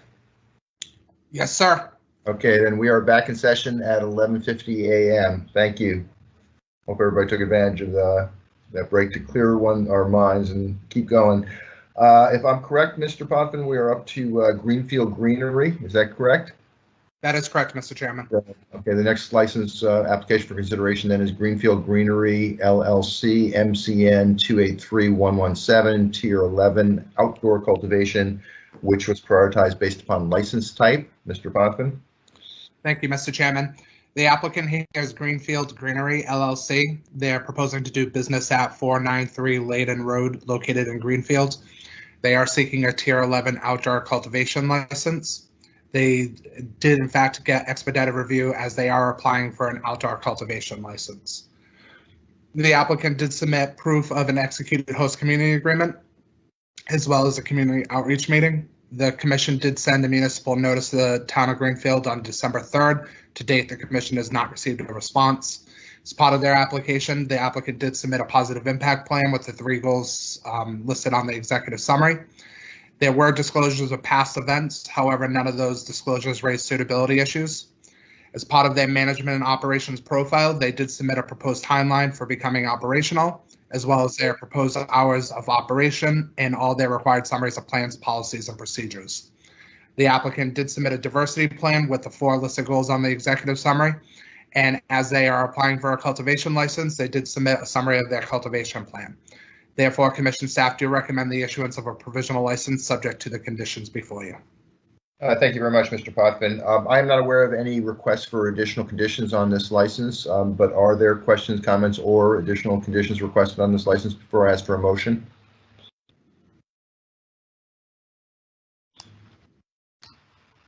Okay, then Commissioner Flanagan, could I ask you please to make a motion to approve the staff recommendation to issue a provisional license to Greenfield Greenery LLC, MCN 283117? So moved. Thank you. Commissioner Stebbins, would you second that motion, please? Second. Thank you. Let the record show that Commissioner Flanagan made the motion to approve, seconded by Commissioner Stebbins. Commissioner Camargo, your vote? Aye. Thank you. Commissioner Concepcion? Aye. Thank you. Commissioner Flanagan? Aye. Thank you. Commissioner Stebbins? Aye. Thank you. Commissioner Hoffman, aye. Let the record show the commission unanimously approved staff recommendation to issue a provisional license to Greenfield Greenery LLC, MCN 283117. Thank you. Next up, Mr. Pothman, is GTE Millis LLC, MCN 283103, Tier 6 indoor cultivation, and this was a prioritized application given the status as a minority-owned business. Is that correct? Expedited status, but yes, you are correct, Mr. Chairman. I'm sorry. Thank you. Go ahead, please, Mr. Pothman. Thank you, Mr. Chairman. The applicant here is GTE Millis LLC. They're proposing to do business at 1480 Main Street, located in Millis. They are seeking a Tier 6 indoor cultivation license. The application did receive expedited review as they have demonstrated a majority of ownership is held by a minority-owned business. The applicant did submit proof of an executed host community agreement, as well as a community outreach meeting being held. The commission did receive a municipal response on January 12th, stating that the applicant was in compliance with local ordinances or bylaws. As part of their positive impact plan, they did submit 2 goals. There were no disclosures of any past events. Additionally, there were no suitability issues discovered during the background check review process. As part of their management and operations profile, they did submit a timeline to become operational, as well as their hours of operation, and all of their required summaries of plans, policies, and procedures that were determined to be substantially compliant with the commission's regulations. The applicant did submit a diversity plan with the 2 stated goals in the executive summary, and as they are applying for a cultivation license, they did submit a summary of their cultivation plan. Therefore, commission staff do recommend the issuance of a provisional license subject to the conditions before you. Thank you, Mr. Pothman. I am not aware of any additional conditions being requested on this application, but are there comments, questions, or conditions requested before I ask for a motion? And then Commissioner Concepcion, could I ask you please to make a motion to approve the staff recommendation to issue a provisional license to GTE Millis LLC, MCN 283103? So moved. Thank you. Commissioner Flanagan, could I ask you to second that motion, please? Second. Thank you. Let the record show that Commissioner Concepcion made the motion to approve, seconded by Commissioner Flanagan. Commissioner Camargo, your vote. Aye. Thank you. Commissioner Concepcion. Aye. Thank you. Commissioner Flanagan. Aye. Thank you. Commissioner Stebbins. Aye. Thank you. Commissioner Hoffman, aye. Let the record show that the commission unanimously approved the staff recommendation to issue a provisional license to GT Millis LLC, MCN 283103. Next up is HVV Massachusetts Incorporated, MRN 283861 Retail. This was prioritized as an MTC applicant based upon the rules that were in place at that point in time when they applied. Is that correct, Mr. Potvin? That's correct, Mr. Chairman, and it would still be correct as of this time too, because they do have a dispensary located in Boston. Okay, great, thank you. So go ahead, please, Mr. Potvin. Thank you, Mr. Chairman. The applicant here is HVV Massachusetts Incorporated. They're proposing to do business at 220 William McLennan Highway, located in Boston. The applicant did receive priority review as they are an MTC priority applicant. They did submit proof of an executed host community agreement as well as a community outreach meeting being conducted. The commission did receive a response from Boston on January 14th stating that the applicant was in compliance with all local ordinances. The applicant did submit a positive impact plan with the 4 stated goals within the executive summary. There were no concerns arising from the background checks on any of the individuals or entities associated with this application. Additionally, the applicant did submit a proposed timeline for becoming operational, as well as their proposed hours of operation and all of their required summaries of plans, policies, and procedures. The applicant did submit a diversity plan with the 3 stated goals. And additionally, because this is a retail application, they did submit a plan for obtaining marijuana and marijuana products. Therefore, commission staff do recommend the issuance of a provisional license subject to the conditions before you. Thank you, Mr. Potvin. I am not aware of any additional conditions being requested on this application, but are there questions, comments, or additional conditions requested before I ask for a motion? Then Mr. Stebbins, or Commissioner Stebbins, excuse me, apologize for that. Commissioner Stebbins, would you please make a motion to approve the staff recommendation to issue a provisional license to HVV Massachusetts Incorporated, MRN 283861? So moved. Thank you. Commissioner Camargo, would you second that motion, please? Second. Thank you. Let the record show that Commissioner Stebbins made the motion to approve, seconded by Commissioner Camargo. Commissioner Camargo, your vote. Aye. Thank you. Commissioner Concepcion. Aye. Thank you. Commissioner Flanagan. Aye. Thank you. Commissioner Stebbins. Aye. Thank you. Commissioner Hoffman, I let the record show the commission unanimously approved the staff recommendation to issue a provisional license to HVV Massachusetts Incorporated, MRN 283861. Thank you. Next up is Innovative Flower LLC, MRN 283469, retail. Mr. Potvin. Thank you, Mr. Chairman. The applicant here is Innovative Flower LLC. They're proposing to do business as Crop. Their proposed location is 655 Cochituate Road, located in Framingham. They are seeking a retail license. This application did receive general review. The applicant did submit their executed host community agreement or certification of an executed host community agreement, as well as all their community outreach documentation. The commission did send a municipal notice to the city of Framingham on November 12th. To date, the commission has not received a response. As part of their positive impact plan, they did submit 2 stated goals within the executive summary. They did have disclosures of past events. However, those past events did not raise any suitability issues. As part of their management and operations profile, they did submit a proposed timeline to become operational, as well as their proposed hours of operation and all of their required summaries of plans, policies, and procedures. The applicant did submit a diversity plan, which included the 1 stated goal within the executive summary. Additionally, as they are seeking a retail license, they did submit a plan for obtaining marijuana and marijuana products for their retail operations. Therefore, commission staff do recommend the issuance of a provisional license subject to the conditions before you. Thank you, Mr. Potvin. I am not aware of any conditions being requested, additional conditions being requested on this application, but are there comments, questions, or additional conditions before I ask for a motion? And then Commissioner Camargo, could I ask you please to make a motion to approve the staff recommendation to issue a provisional license to Innovative Flower LLC, MRN 283469? So moved. Thank you. Commissioner Concepcion, would you second that motion, please? Second. Thank you. Let's make sure that Commissioner Camargo made the motion to approve, seconded by Commissioner Concepcion. Commissioner Camargo, your vote, please. Aye. Thank you. Commissioner Concepcion. Aye. Thank you. Commissioner Flanagan? Aye. Thank you. Commissioner Stebbins? Aye. Thank you. Commissioner Hoffman, aye. Let the record show that the commission unanimously approves staff recommendation to issue a provisional license to Innovative Flower LLC, MRN 283469. Thank you. Next up, and Mr. Poppin, please correct my pronunciation if I get this wrong. Ketchum, Massachusetts LLC, ILN 281349, Independent Testing Laboratory. And this was an expedited application given the license type. Did I pronounce that even close to correctly, Mr. Poppin? I believe so, Mr. Chairman. Okay, thank you. Please go ahead. Thank you, Mr. Chairman. The applicant here is Ketchum Mass LLC. They're proposing to do business at 16 Tech Circle, Suite 201, located in Natick. They are seeking an independent testing laboratory license. The applicant did receive expedited review as they are seeking a particular license type under the expedited review policy, that of the lab. The applicant did submit documentation regarding an executed host community agreement as well as a community outreach meeting that was conducted. The commission did send a notice to the town of Natick on November 20th. To date, the commission has not received a response. As part of their application, they did submit a positive impact plan with the 2 stated goals. Additionally, they did make some disclosures about past events. However, none of those disclosures raised any suitability issues.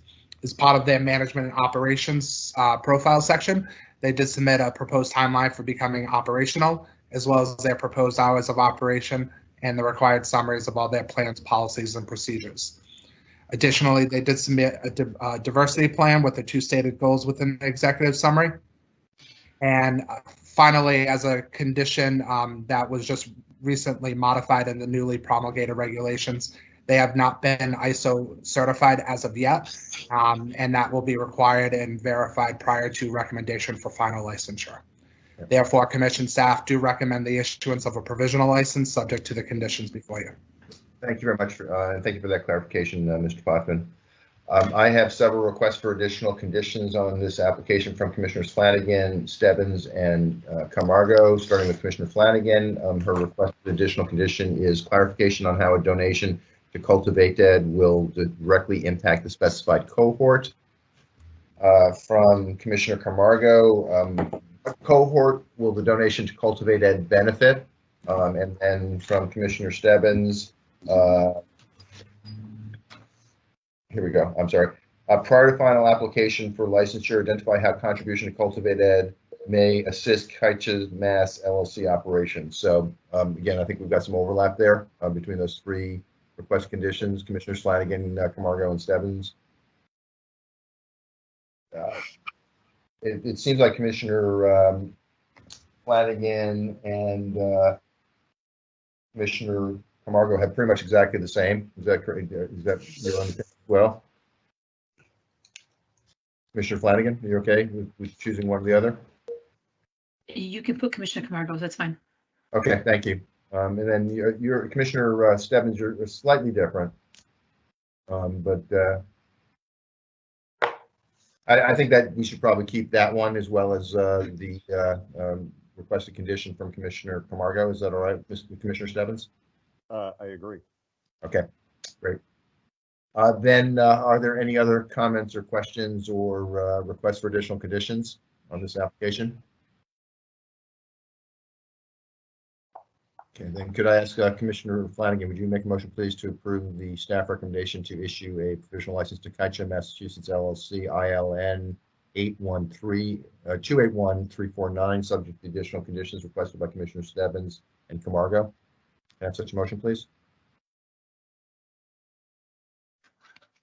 So moved. Thank you. I'm sorry, were you raising your hand there, Commissioner Camargo? No. Okay, thank you. Commissioner, as long as Commissioner, please. Chairman, you broke up. I'm sorry. I seem to have pretty good connection here. But anyway, I was asking Commissioner Camargo if you would second Commissioner Flanagan's motion. Second. Thank you. Let the record show that Commissioner Flanagan made the motion, seconded by Commissioner Camargo. Commissioner Camargo, your vote, please. Aye. Thank you. Commissioner Concepcion. Aye. Thank you. Commissioner Flanagan. Aye. Thank you. Commissioner Stebbins. Aye. Thank you. Commissioner Hoffman, aye. Let the record show that the commission unanimously approve the staff recommendation to issue a provisional license to Kaicha, Massachusetts, ILN 281349, subject to the additional conditions requested by Commissioner Stebbins and Camargo. Next up, we have Legacy Foundation Group, LLC, ILN 281352, also an independent testing laboratory and therefore expedited based upon license status. Mr. Potvin, please go ahead. Thank you, Mr. Chairman. The applicant here is Legacy Foundation Group, LLC. They're proposing to do business as Legacy Labs. Their proposed location is 401 Fremont Street, located in Worcester. As you stated, they are seeking an independent testing laboratory license, which did allow them to receive expedited review. The applicant did submit proof of their executed host community agreement as well as a community outreach meeting.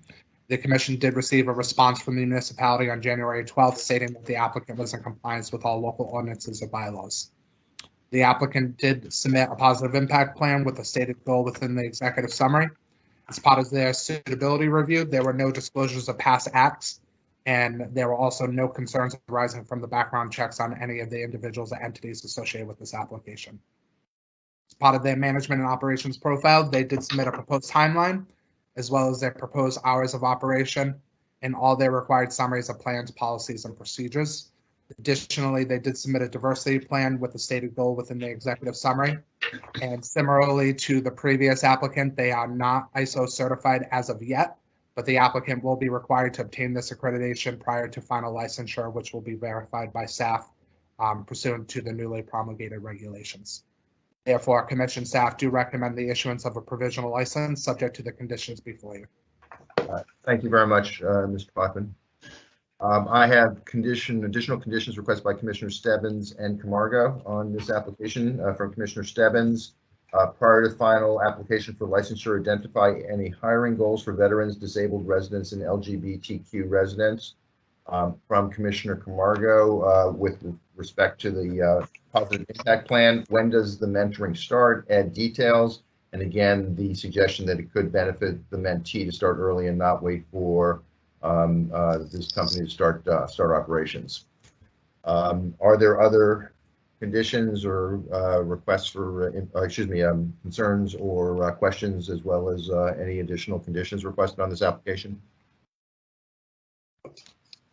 Okay, then could I ask please for a motion to approve the staff recommendation to issue a provisional license to Legacy Foundation Group LLC, ILN 281352, subject to the additional conditions requested by Commissioners Camargo and Stebbins.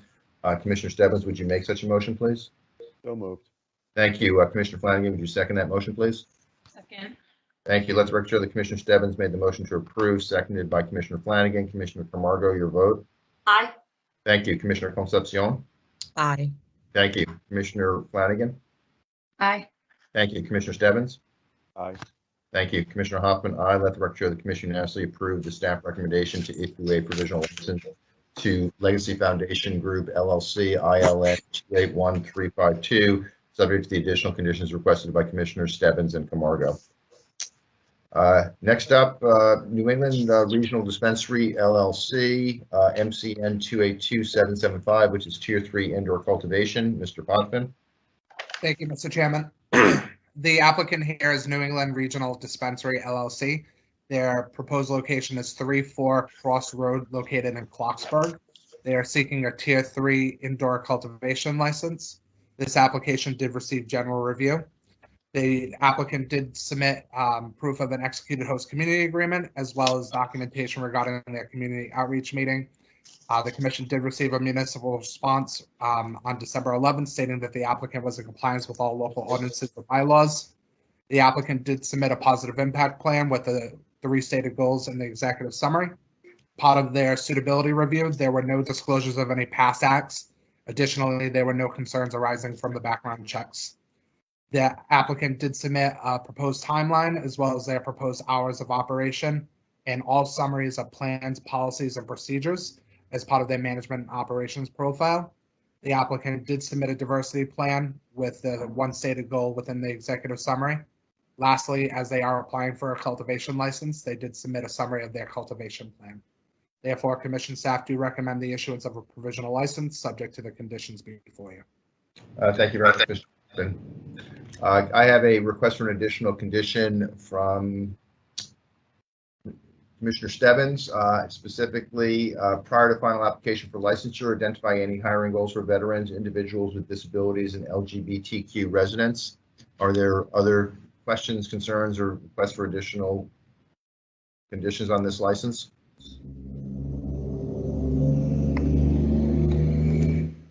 Huh. Where's that coming from? In any case, are there any additional questions or requests for conditions before I ask for a motion on this? Great. Then could I ask Commissioner Flanagan, would you make a motion, please, to approve the staff recommendation issue of provisional license to New England Regional Dispensary LLC, MCN 282775, subject to the additional condition requested by Commissioner Stebbins? So moved. Thank you. Commissioner Camargo, would you second that motion, please? Second. Thank you. Let the record show that Commissioner Flanagan made the motion, seconded by Commissioner Camargo. Commissioner Camargo, your vote, please. Aye. Thank you. Commissioner Concepcion. Aye. Thank you. Commissioner Flanagan. Aye. Thank you. Commissioner Stebbins. Aye. Thank you. Commissioner Hoffman. Aye. Let the record show that the commission unanimously approved the staff recommendation to issue a provisional license to New England Regional Dispensary LLC, MCN 282775, subject to the additional condition requested by Commissioner Stebbins. Thank you. Next up, we have two applications from Rain City Farming LLC. They are co-located. Am I correct, Mr. Potvin? That is correct, Mr. Chairman. We'll have one review and two votes. First is Rain City Farming LLC, MCN 281316, which is Tier 1 indoor cultivation. And second from the same applicant, MPN 281748, product manufacturer. Mr. Potvin. Thank you, Mr. Chairman. The applicant here is Rain City Farming LLC. The proposed location is 35-45 Limestone Road, located in Lee. They are seeking a Tier 1 indoor cultivation license as well as a product manufacturing license. The applicant did submit proof of an executed host community agreement as well as the fact that a community outreach meeting was held. The commission did receive a municipal response on November 23rd stating that the applicant was in compliance with all local ordinances and bylaws.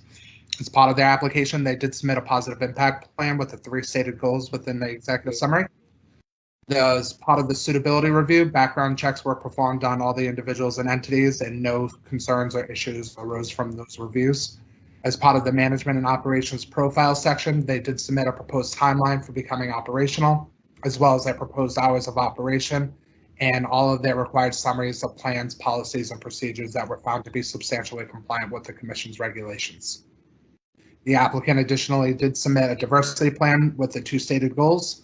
And as they are applying for a cultivation and a product manufacturing license, they did submit a summary of their cultivation plan, as well as a summary of the products that they plan on producing.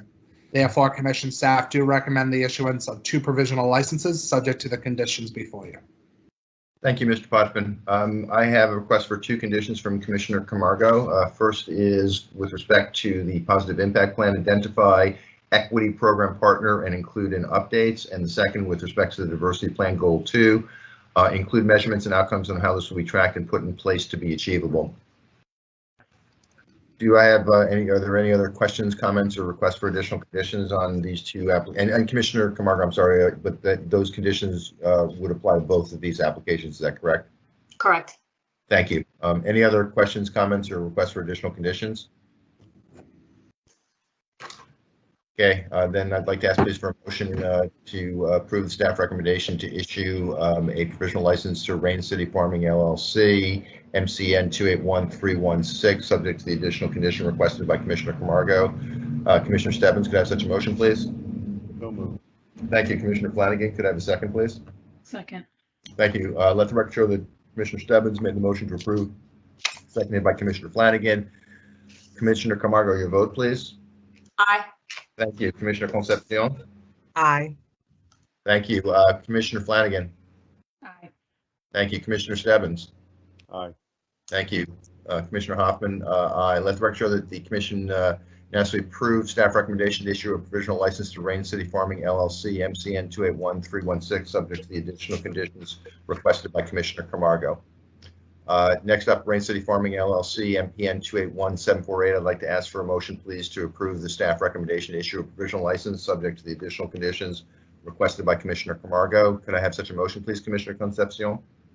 So moved. Thank you. Can I have a second, Commissioner Camargo, please? Second. Thank you. Let the record show that Commissioner Concepcion made the motion to approve, seconded by Commissioner Camargo. Commissioner Camargo, your vote, please. Aye. Thank you. Commissioner Concepcion. Aye. Thank you. Commissioner Flanagan. Aye. Thank you. Commissioner Stebbins. Aye. Thank you. Commissioner Hoffman, aye. Let the record show the commission unanimously approves staff recommendation to issue a provisional license to Rain City Farming LLC, MPN 281-748, subject to the additional conditions requested by Commissioner Camargo. Thank you. Next up, Corner Emporium LLC, MRN 281408. This is a prioritized application as it's an economic empowerment applicant. Is that correct, Mr. Potvin? That is correct, Mr. Chairman. Thank you. Please go ahead. Thank you, Mr. Chairman. The applicant here is the Corner Emporium LLC. They're proposing to do business as the Corner. The proposed location is 40 Jackson Street, Suite 420, located in Worcester. The applicant is seeking a retail license. As you stated, Mr. Chairman, they did receive priority review as the majority ownership is held by economic empowerment applicants. They did submit proof of an executed host community agreement as well as a community outreach meeting. The commission did send a notice to the city of Worcester on November 5th. To date, the commission has not received a response. As part of their application, the applicant did submit a positive impact plan with the 3 stated goals. There were no disclosures of any past events. Additionally, there were no concerns that arose from the background checks on any of the individuals or entities associated with this application. As part of their management and operations profile, they did submit a proposed timeline for becoming operational, as well as their hours of operation and all of the required summaries of plans, policies, and procedures. Additionally, the applicant did submit a diversity plan with the 2 stated goals within the executive summary. And as the applicant is applying for a retail license, they did submit a plan for obtaining marijuana and marijuana products. Therefore, commission staff do recommend the issuance of a provisional license subject to the conditions before you. Thank you very much, Mr. Potvin. Commissioner Stebbins has requested an additional condition on this application, specifically prior to final application for licensure, review diversity hiring goals and expected number of employees. I am not aware of any other requests for additional conditions, but are there questions or comments or additional conditions requested before I ask for a motion? Then Commissioner Concepcion, would you please make a motion to approve staff recommendation to issue a provisional license to the Corner Emporium MRN 281408, subject to the additional condition requested by Commissioner Stebbins? So moved. Thank you. Commissioner Stebbins, would you second that motion? A second. Thank you. Let the record show that Commissioner Concepcion made the motion to approve, seconded by Commissioner Stebbins. Commissioner Camargo, your vote, please. Aye. Thank you. Commissioner Concepcion. Aye. Thank you. Commissioner Flanagan. Aye. Thank you. Commissioner Stebbins. Aye.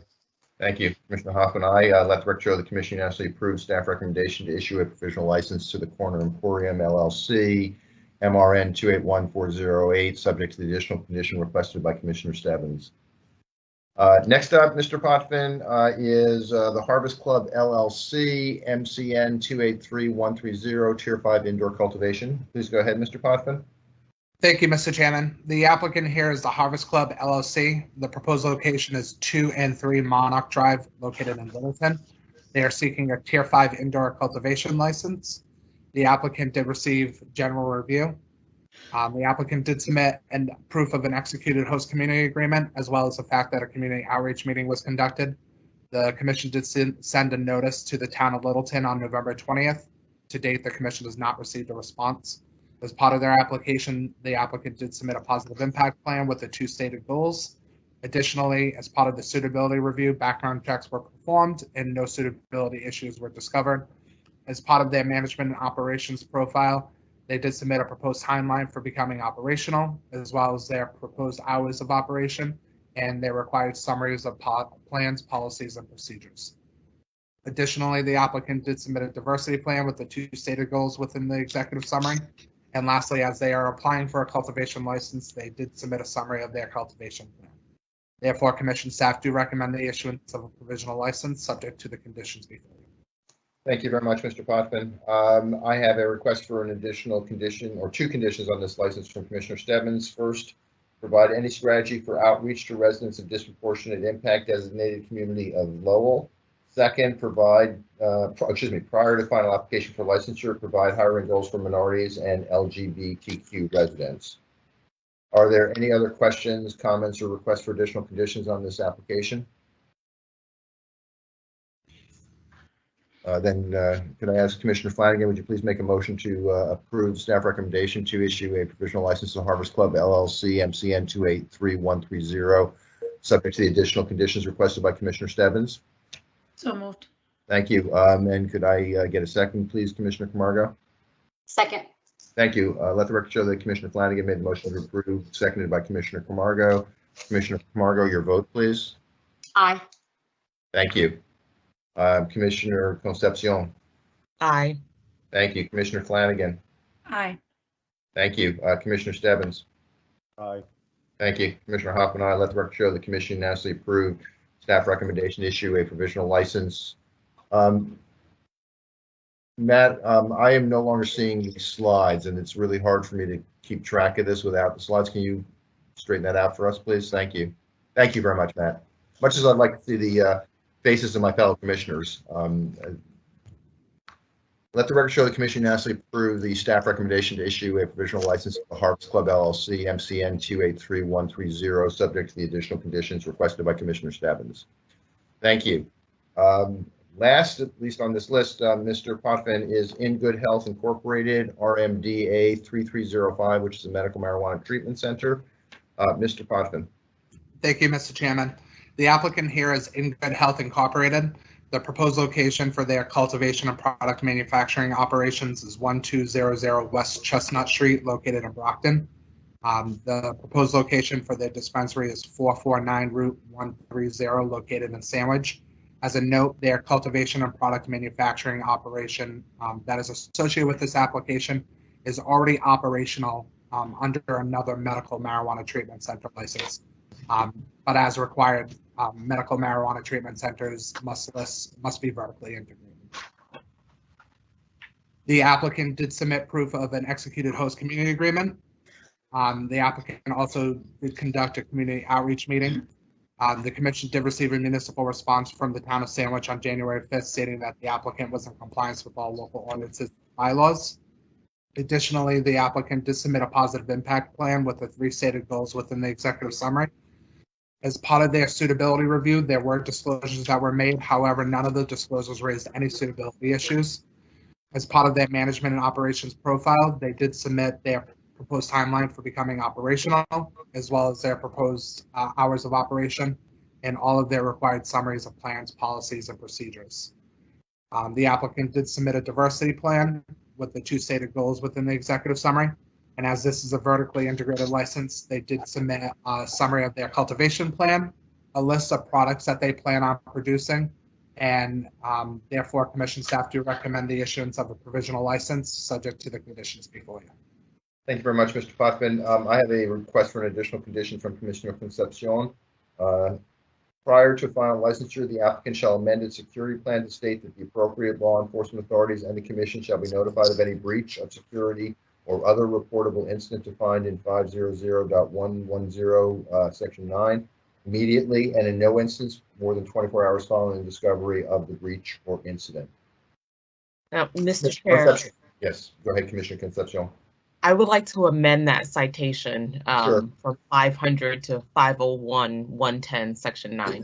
Good catch. So let me just, for the record, read it one more time. Any other changes before I read it again, Commissioner Concepcion?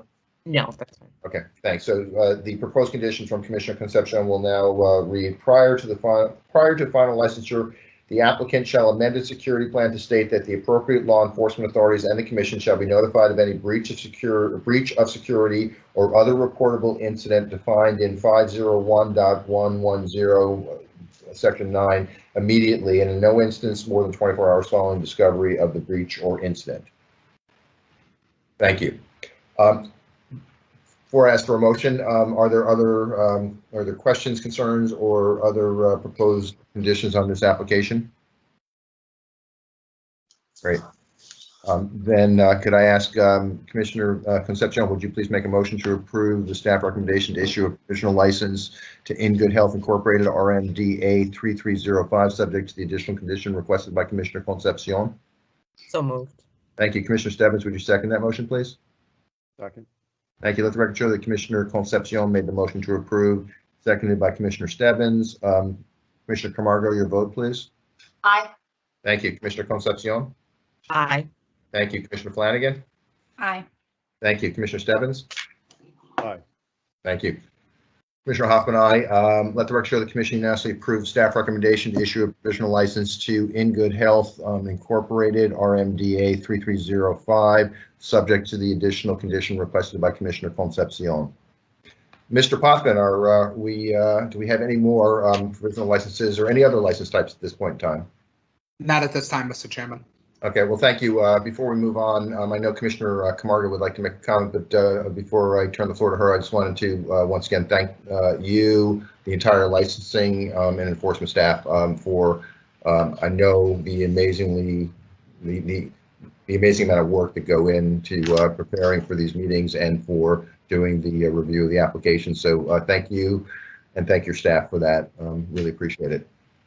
Thank you, Mr. Chairman. Commissioner Camargo, would you like to make a comment at this time?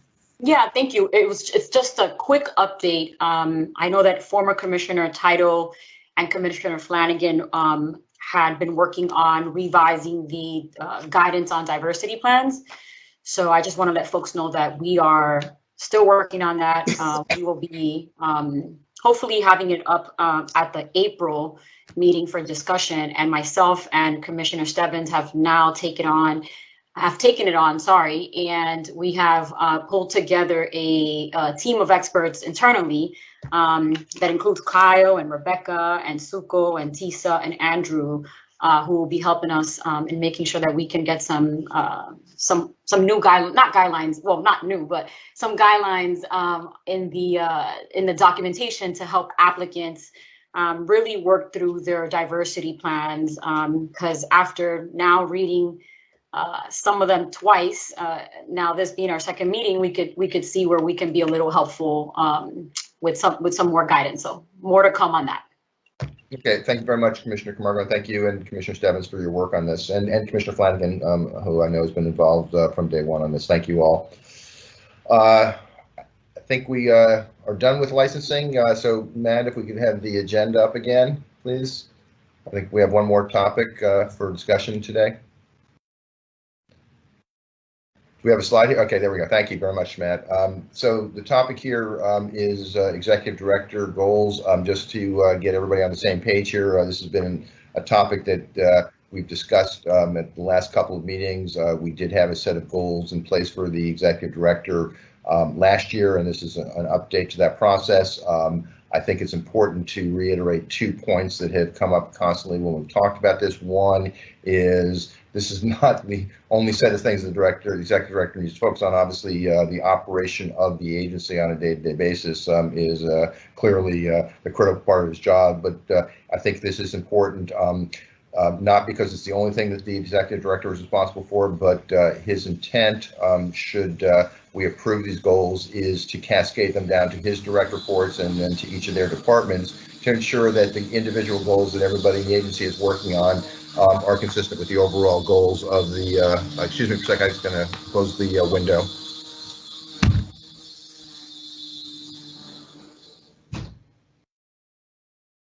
Thank you.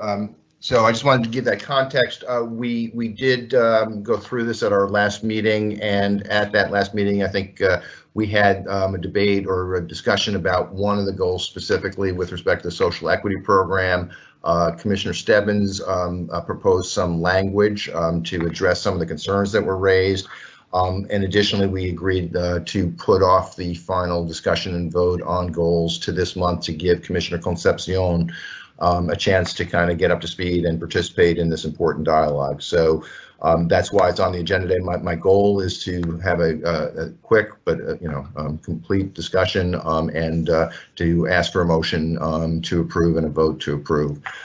Matt, if you go to the next slide, please. Mr. Chairman, I have a couple questions. Can I just finish my introductory remarks, if that's okay, Commissioner Flanagan, and I'll turn it over to you. Is that all right, or would you Sure. prefer? What we've got here are 4 goals that we've discussed previously that I am not aware that there are issues or concerns with.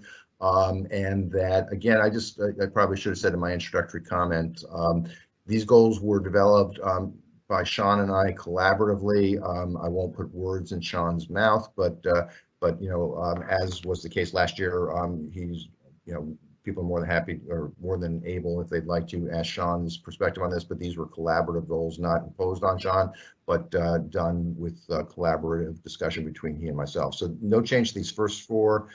Next, if we go to the next slide, please, Matt. The only change that's proposed is the 8th goal here, and I believe this represents the language that was proposed by Commissioner Stebbins and Executive Director Collins during our last meeting, which is essentially to do 2 things. One is to make it clear that this was collaborative, not just something that Sean was on his own to do, and 2 is to recognize how much is on everybody's plate and the time required to do something like this. So it was to begin to develop this plan. If you go to the next slide, Matt, there are no changes to these other goals. So my hope is that we can have a discussion, particularly with respect to 8, and get to closure on this. But before I start that discussion, Commissioner Flanagan, please go ahead. I was just looking to see if Sean's assessment had been done, and if it had, if we're going to see a summary of that report. The answer to your first question is yes, it's been done. Sean and I did that, I think 2 weeks ago, if I remember correctly. Had that conversation. B, as we did last year, the intent was not to share it because it would become a public document under the open meeting law if we shared it with other commissioners. It has been filed with the in process of being filed with the Human Resources Department, so it's on record. But if I recall correctly, Commissioner Flanagan, and maybe you have a different recollection, we did not share it last year because, again, it would become part of the public record, and I just personally would prefer not to conduct Sean's performance review in public. But okay. I think that's the way we did it last year. Is that your recollection as well? Well, I also recollect we had a executive session and we talked about salary and things of that nature. So I'm wondering if all this ties in, if he's getting a COLA raise or if he's getting anything's being considered. My proposal on that, the answer is I think he should be considered for a compensation adjustment. He and I did discuss this. My proposal to my fellow commissioners is that we do it tied to the end of this fiscal year, and so have the conversation in executive session at a meeting sometime April or May, so that we can come to a decision and make it effective with the beginning of a new fiscal year on July 1st. Okay. That means before I ask for other comments, Mr. Executive Director, do you have anything you want to add to the overview I gave? No, not at this time. Thank you. Okay, thank you. My proposal is I'd like to ask for a motion to approve these goals for the Executive Director, subject to what you see highlighted. If you can go back to the previous slide, Matt, please. Subject to the proposed change in language that you see highlighted on for goal 8. But before I ask for a motion, are there comments or questions on this particular goal, number 8, or any other goals that are on this? Okay. Great, thank you. So this time I'm not going to call on anybody, but could I ask please for a motion to approve these goals for the Executive Director? So moved. Thank you, Commissioner Stebbins. Can I have a second, please? Commissioner Camargo, thank you. So let the record show that Commissioner Stebbins made the motion to approve, seconded by Commissioner Camargo. Commissioner Camargo, your vote, please. Aye. Thank you. Commissioner Concepcion? Aye. Thank you. Commissioner Flanagan? Aye. Thank you. Commissioner Stebbins? Aye. Thank you. Commissioner Hoffman, I let the record show that the Commission unanimously approved these goals for the Executive Director. At this point, Mr. Executive Director, do you have any comment?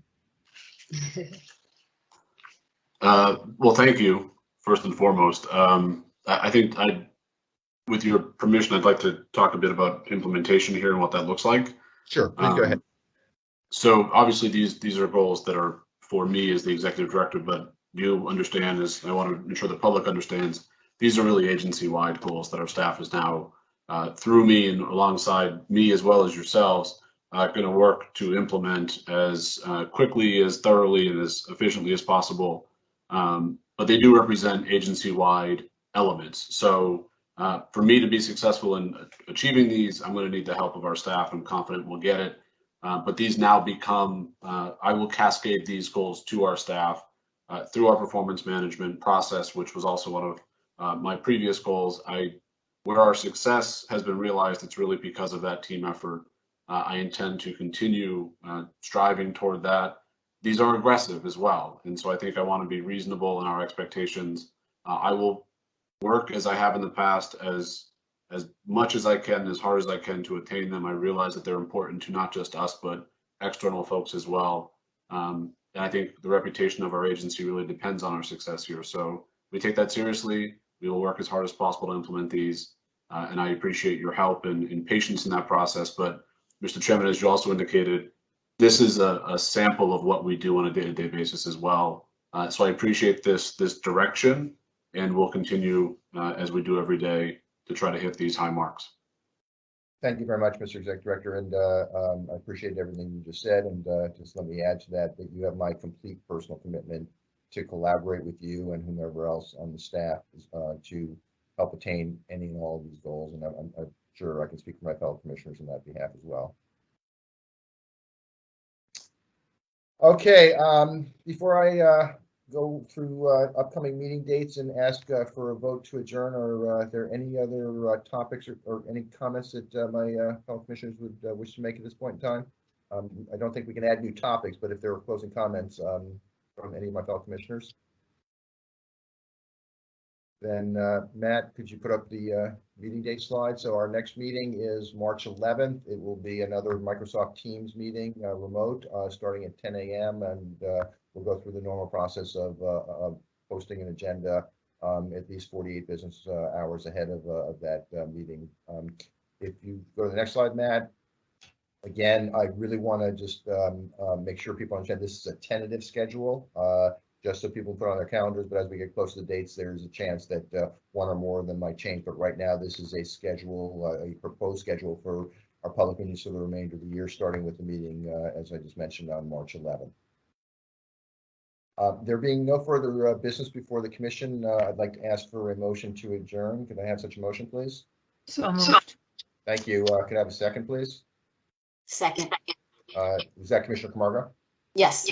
Thank you. Let's make sure that Commissioner Flanagan made the motion to adjourn, seconded by Commissioner Camargo. Commissioner Camargo, your vote? Aye. Thank you. Commissioner Concepcion? You need to unmute Commissioner Concepcion.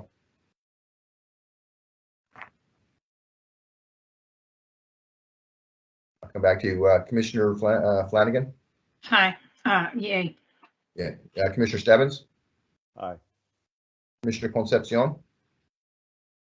I think we might have lost her, but we have a vote of 4 in favor to adjourn. Commissioners Camargo, Flanagan, Stebbins, and Hoffman, with Commissioner Concepcion not voting. So we are adjourned as of 12:38 p.m. Thank you very much, and everybody, please be safe. Thank you.